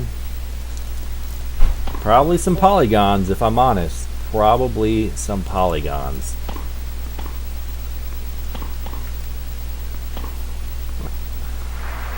Hopefully, oh, what a sweet ace. Hopefully it wouldn't be a match point. Here we go. Gotta make it a good one. Yarg. It wasn't anything special. I'm gonna figure out how to nip that corner again, because that made my day.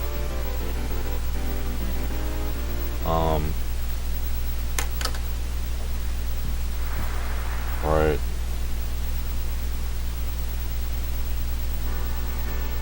Oh, we got one more. Okay. Wow. And Steve is a game character, so we're gonna see what he's all about.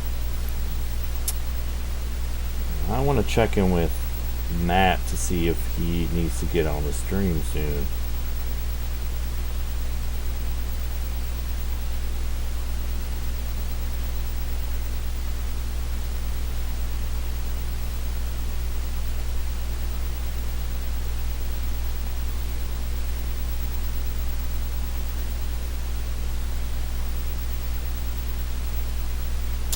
And let's go for this championship against Steve.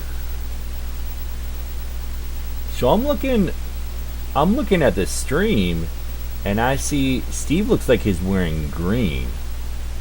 But on my TV screen it definitely looks like blue. That's interesting. I mean, I don't know why it would be so specifically different.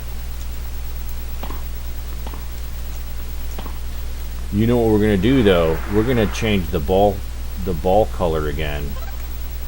Ooh, so we've done yellow, white.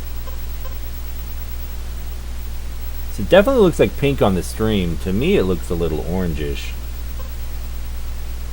Okay, on the stream that green looks really good, and on my screen it looks like mint green. But anyway. Oh, that was dirty.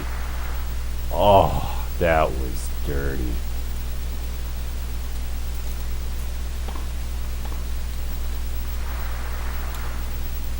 Eli's saying maybe it could have been the same with the Model 2 and Sega Saturn version of the game. Maybe.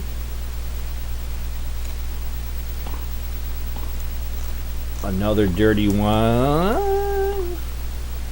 I was kind of hoping for a spike. It wasn't meant to be. Eli owns both the Sega Dreamcast and PlayStation 2 version of Dead or Alive 2. That game definitely comes up on the best Dreamcast games, because I've looked that up before. I got a Dreamcast. Was it last fall or last summer? Mainly to learn how to play Showtime good. and I learned a lot. And then I was able to play Blitz on there, and I really enjoyed the Blitz game. But eventually, definitely want to pick up some other titles. Seemed like there were some really good fighting titles on there. Definitely some good racing games. The only one I've played recently is 18 Wheeler. That one was really fun. Pretty simple, straightforward racing. But I love that you're such a big vehicle that you just want to run things over, and especially the other person that you're racing. Come on, Steve. All right, Hiro gets. All right. Oh, so dirty.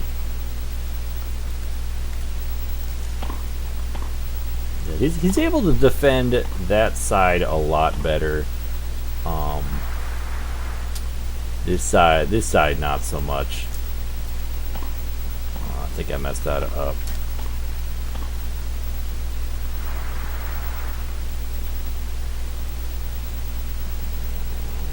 Okay.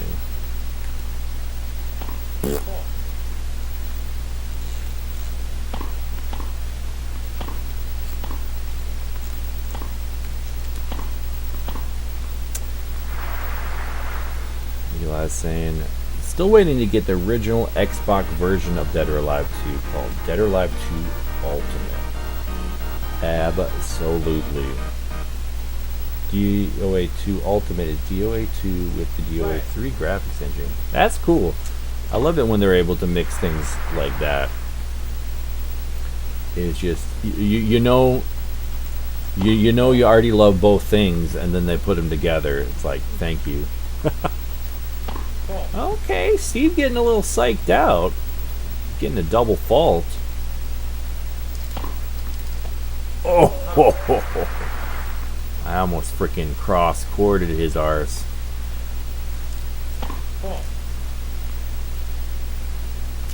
I'm gonna stick with the some of this top spin here. Try to back him up. Maybe get some slams.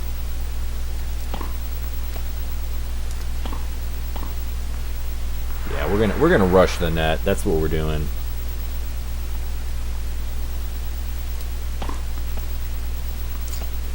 Oh, and it hits the top of the net. You cannot defend that. You cannot defend that. Right. All right. All right.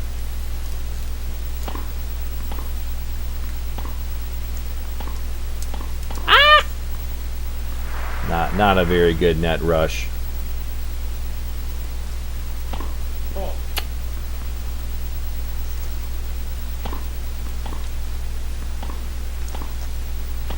Woohoo! That was a generous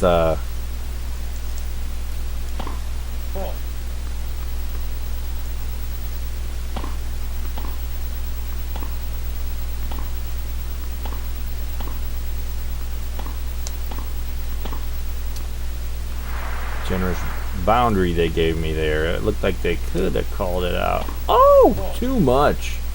Too much English on that biscuit. Yeah, saying, I think Dead or Alive 2 Ultimate came out in 2003 or 4, I believe. Sounds about right.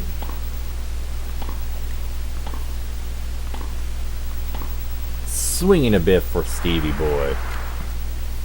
What's up? You know what it is. This game is amazing. That's right. This is the game. It's a sleeper hit. Wish we were able to hook it up, because I've said multiple times this game is meant to be played co-op. Playing against, let's go. That's right. Playing against your boy Steve in the championship of the Melbourne, and and we're doing it. I'm first. I was freaking. I was Matt. Matt, as you can see in the little box there, Matt's got his awesome forehand and backhand, and Hiro not so much. But I'm having to get a little creative with his serves and whatnot, because it says his serve is poor. Dang. So, but I'm able to. Matt is top 3. Absolutely. Hiro is bottom tier. Absolutely. And Mark, I didn't mean to do it that way, but they do look kind of organized correctly. Like Matt at the top, Mark in the middle, Hiro at the bottom. Yeah, there's so much about this game that we haven't figured out. That's partly what makes it so much fun, just kind of trying to figure things out. Such as Hiro not being a good server on paper, but because he's got a slow delivery, sometimes I'm able to throw in some slurpy serves. Like it's really fun. Usually when I overthink it, I'm not able to pull it off. Yeah, Steve is good, well-rounded, and fun to play with. So you know when you throw it up, you can do the B serve, you can do the A serve. I love messing with the A serve, and getting those aces, just popping them up there. Too juicy to hit back. And actually, Hiro is I think most players, as you would expect, are right-handed, but he's left-handed, which is interesting. But also, he's stronger on his backhand than his forehand, so it's like you still kind of want to hit it as if he was a righty. So Hiro is one of my faves when first playing, not sure why. I mean, he's got some personality. I mean, the other dudes are like freaking Blonde Brian and, you know, Blonde Rob. It's like, let's go with some Hiro. And look at these robin's egg shirt he's got, those shoes. He's rocking it, dude. Oh, and the ace, the wicked googly. So, we're taking it to Steve. Oh, you're currently playing a circuit as Rich. Okay, how's that working for you? I think I had... Nah, I didn't play. I wrote down the guys that I've been playing, and I haven't played Rich yet. Come on, Steve. Give me a little bit something, Steve. Come on.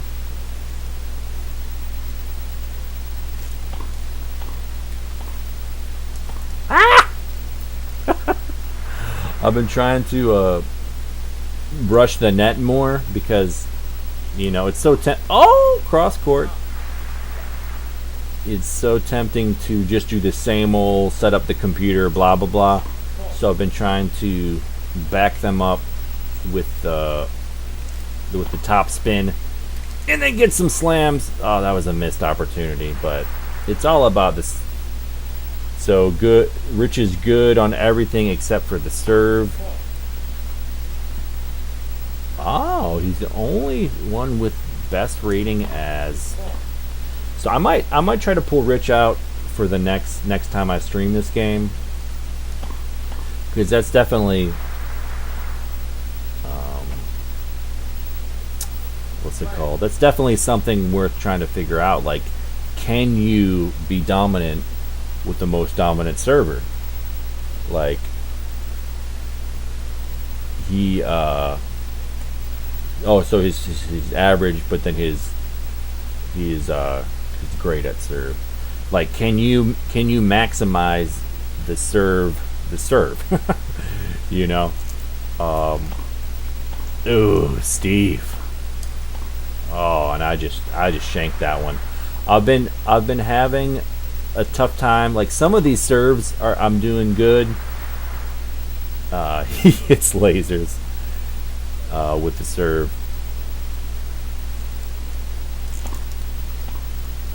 Some of these serves I'm getting them to dive, so it's wide open, but I'm lacking the ability to like. I feel like the character John would be able to just finish it. Like he's so dominant. But Hiro doesn't seem to have that panache.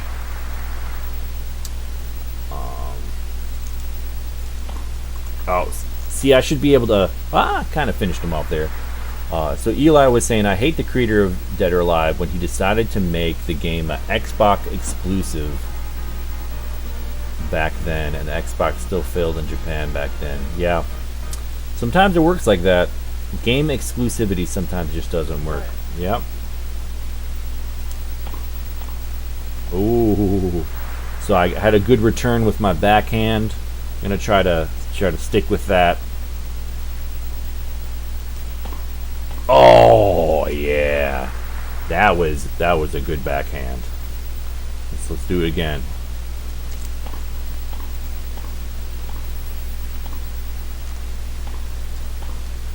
Oh dear. he should have finished me off. Come on, Steve. I'm a little disappointed, buddy. Come on. He's too afraid to hit it to me. Let's go. Ugh. So disappointing. Blue Rider saying Steve is awesome rating on serve. Play.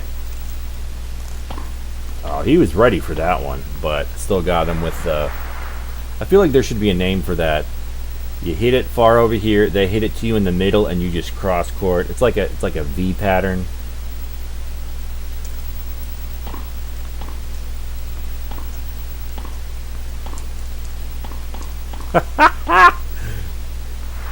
Oh yeah, busting out the Switch, playing some Super Tenny.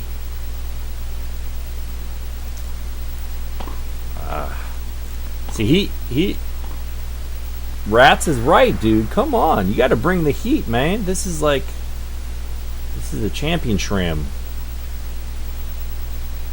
So I did a serve earlier where I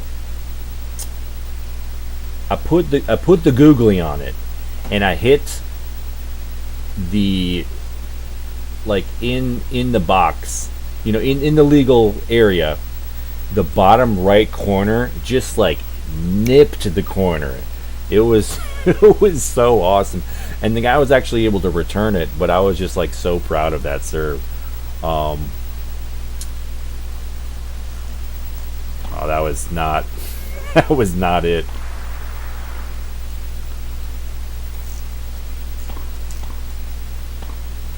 But it's just, I love messing with the curve, the triggers, and just curving that ball. And obviously it's better to shoot lasers when you're serving, but if you got a slower server, you may as well just try to give it a really weird angle and just kind of see what happens. Woo! Alright, he got me on that one.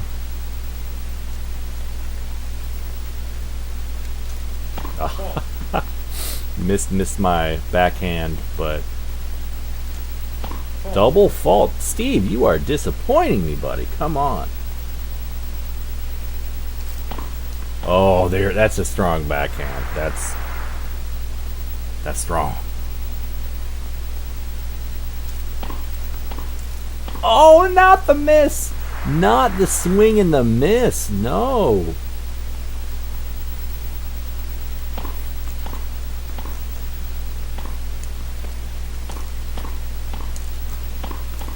Oh, I had to just fight. I had to just fight for that one.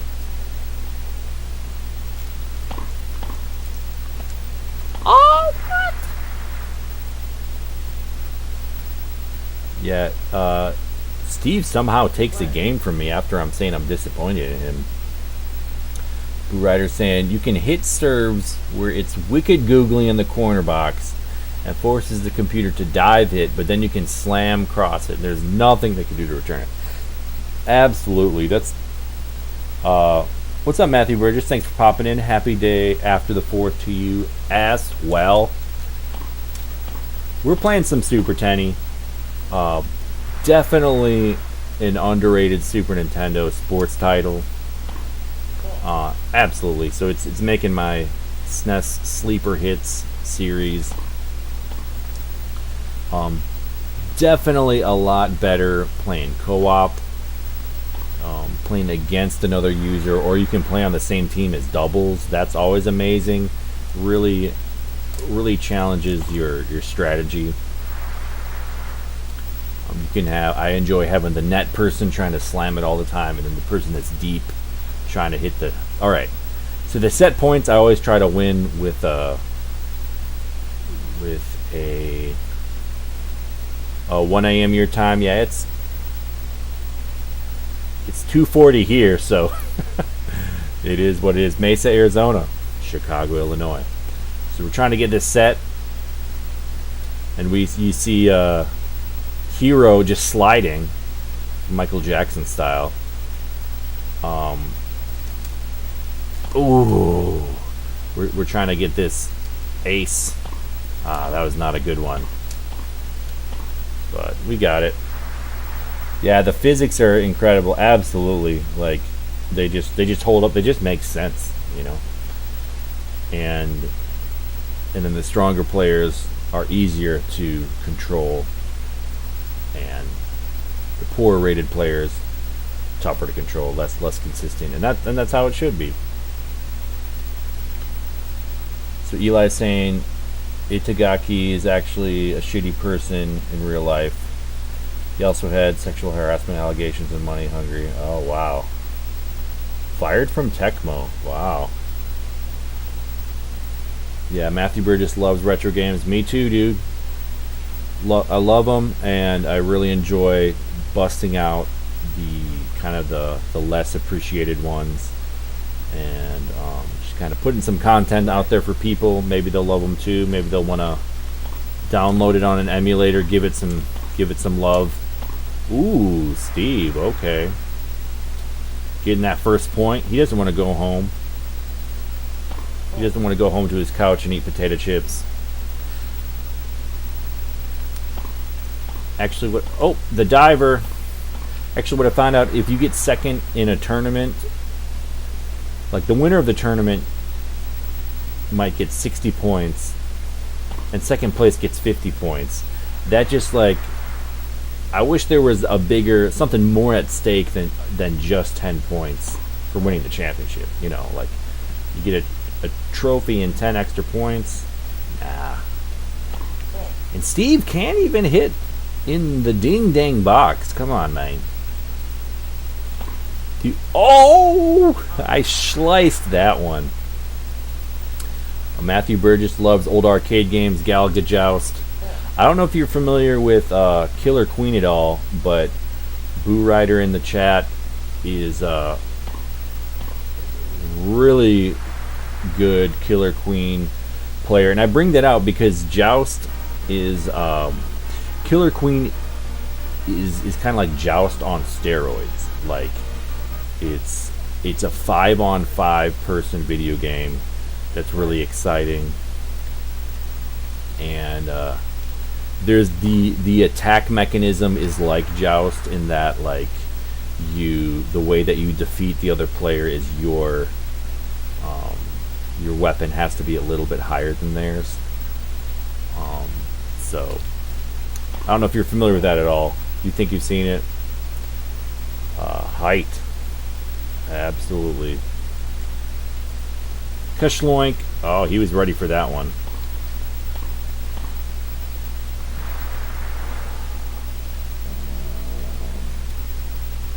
Eli's saying, don't get me wrong, he makes good games, but he is just a bad person. Yeah, that's how it goes sometimes. Sometimes people are great minds, but just not good people. Trying to think. Steve, man, just whiffing them. I used to play Tom Landry PC game. Yeah, that was before like Rainbow Six and all that, right? No, Tom Landry. That's a football guy. I'm not familiar with that. Tom Landry? What? I'm gonna have to look that up. I mean, I'm sure it was really, really basic. If it was, for PC back in the day. But honestly, like I know I'm thinking it through the don't even get it to the net. I know I'm thinking through the lens of nostalgia, but when I think of the Atari football games, like they still kind of hold football game simulator kind of. I feel ya. They kind of the slam. They hold a place in my heart. Like one of them was, it was like a top-down football game, and I think all your guys moved together, or I don't know, just something really basic. But it was still kind of cool. It was like still somehow they made it into a fun idea. And then there was the other football game where I think it's just called football for Atari, where one team is blue and one team is yellow, and it's like 7-on-7. And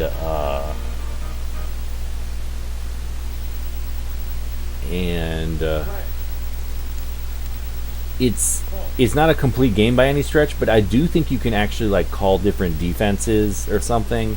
So there is some depth to it, even though it's Atari and it looks pretty outdated by today's standards. It's still kind of interesting.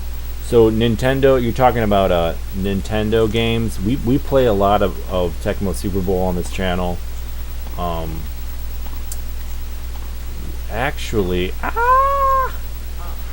We actually started playing a little bit of NES NES NES play action football for the NES.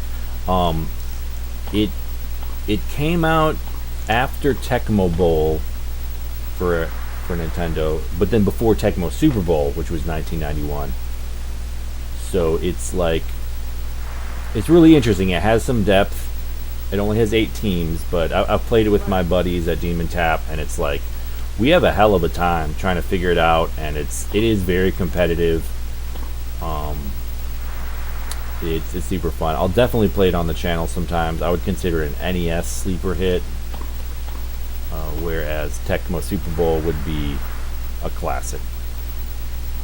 And Tecmo Bowl is a classic, honestly. But for Super Nintendo football games, earlier we were talking about Sterling Sharp End to End. That's definitely one I gotta check out. I like the Tecmo games for Super Nintendo. I like Capcom MVP Football. I think that's a sleeper hit. It kind of looks like Madden, but it looks more like you guys are Lego characters than anything else.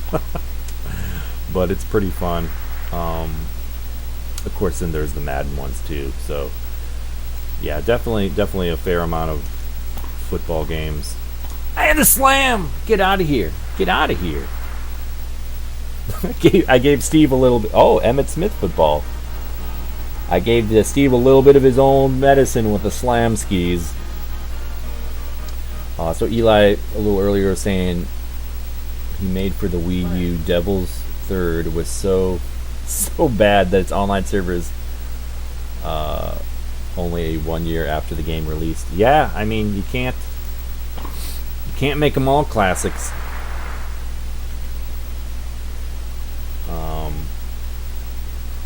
You have Tom off.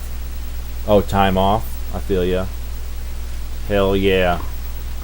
Yeah, I'm on a long weekend myself, so I am streaming a little later than I should be, but it's all good. I was so excited to bust this one out. I've been wanting to play this game forever on the channel. It's just oh, you have tomorrow off. I feel ya.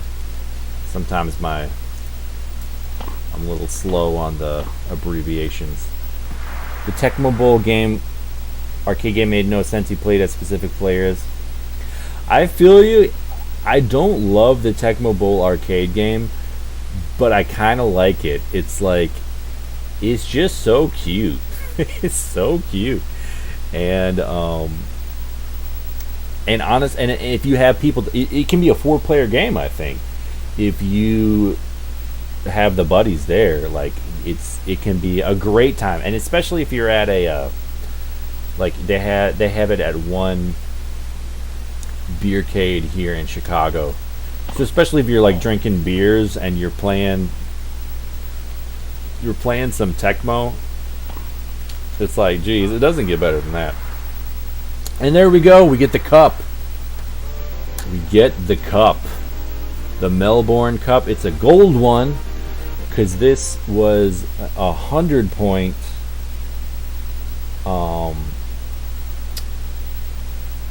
100-point tournament. We're gonna let the screen go and this music.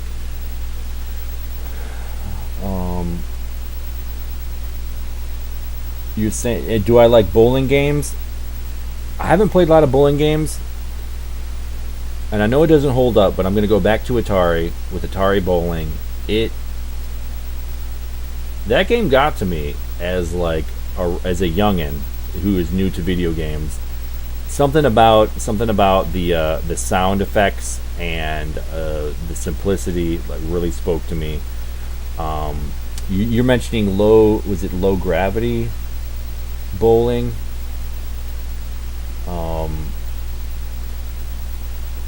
Used to LG Bowl.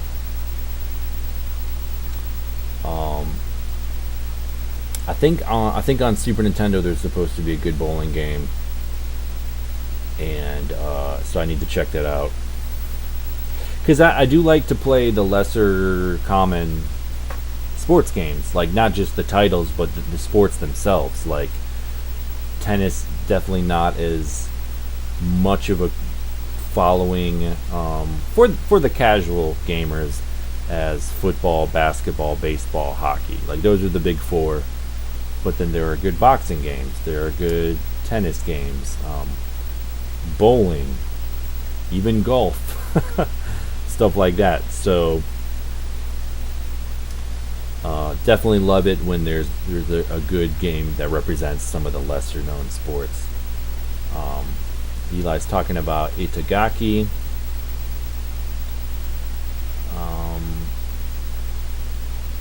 All right, Matthew Burgess. Yeah, I think I'm wrapping this one up too, honestly. Originally, Lumberjacks said he was going to stream. It might be a little too late for him to get started. But that's a great point. Boo Rider saying the music is fire in this game. Absolutely. It would be bomb if there were more tracks. If there were like if each tournament, if each spot in the circuit had their own track, that would be amazing. But this is only 1991. You know, it was a little bit before that had the space to the memory for all of that. So I do love the sound of the music. It does get like a little repetitive, but all right, we'll see you soon, Matthew. Thanks for watching, buddy. Really appreciate it. Dead or Alive Extreme Volleyball is a sport. Yeah, I might have to check it out. But thanks so much for watching, guys. I'm gonna wrap it up, get some sleep. Hope everyone's having a great weekend, and we'll see you soon. Nighty night.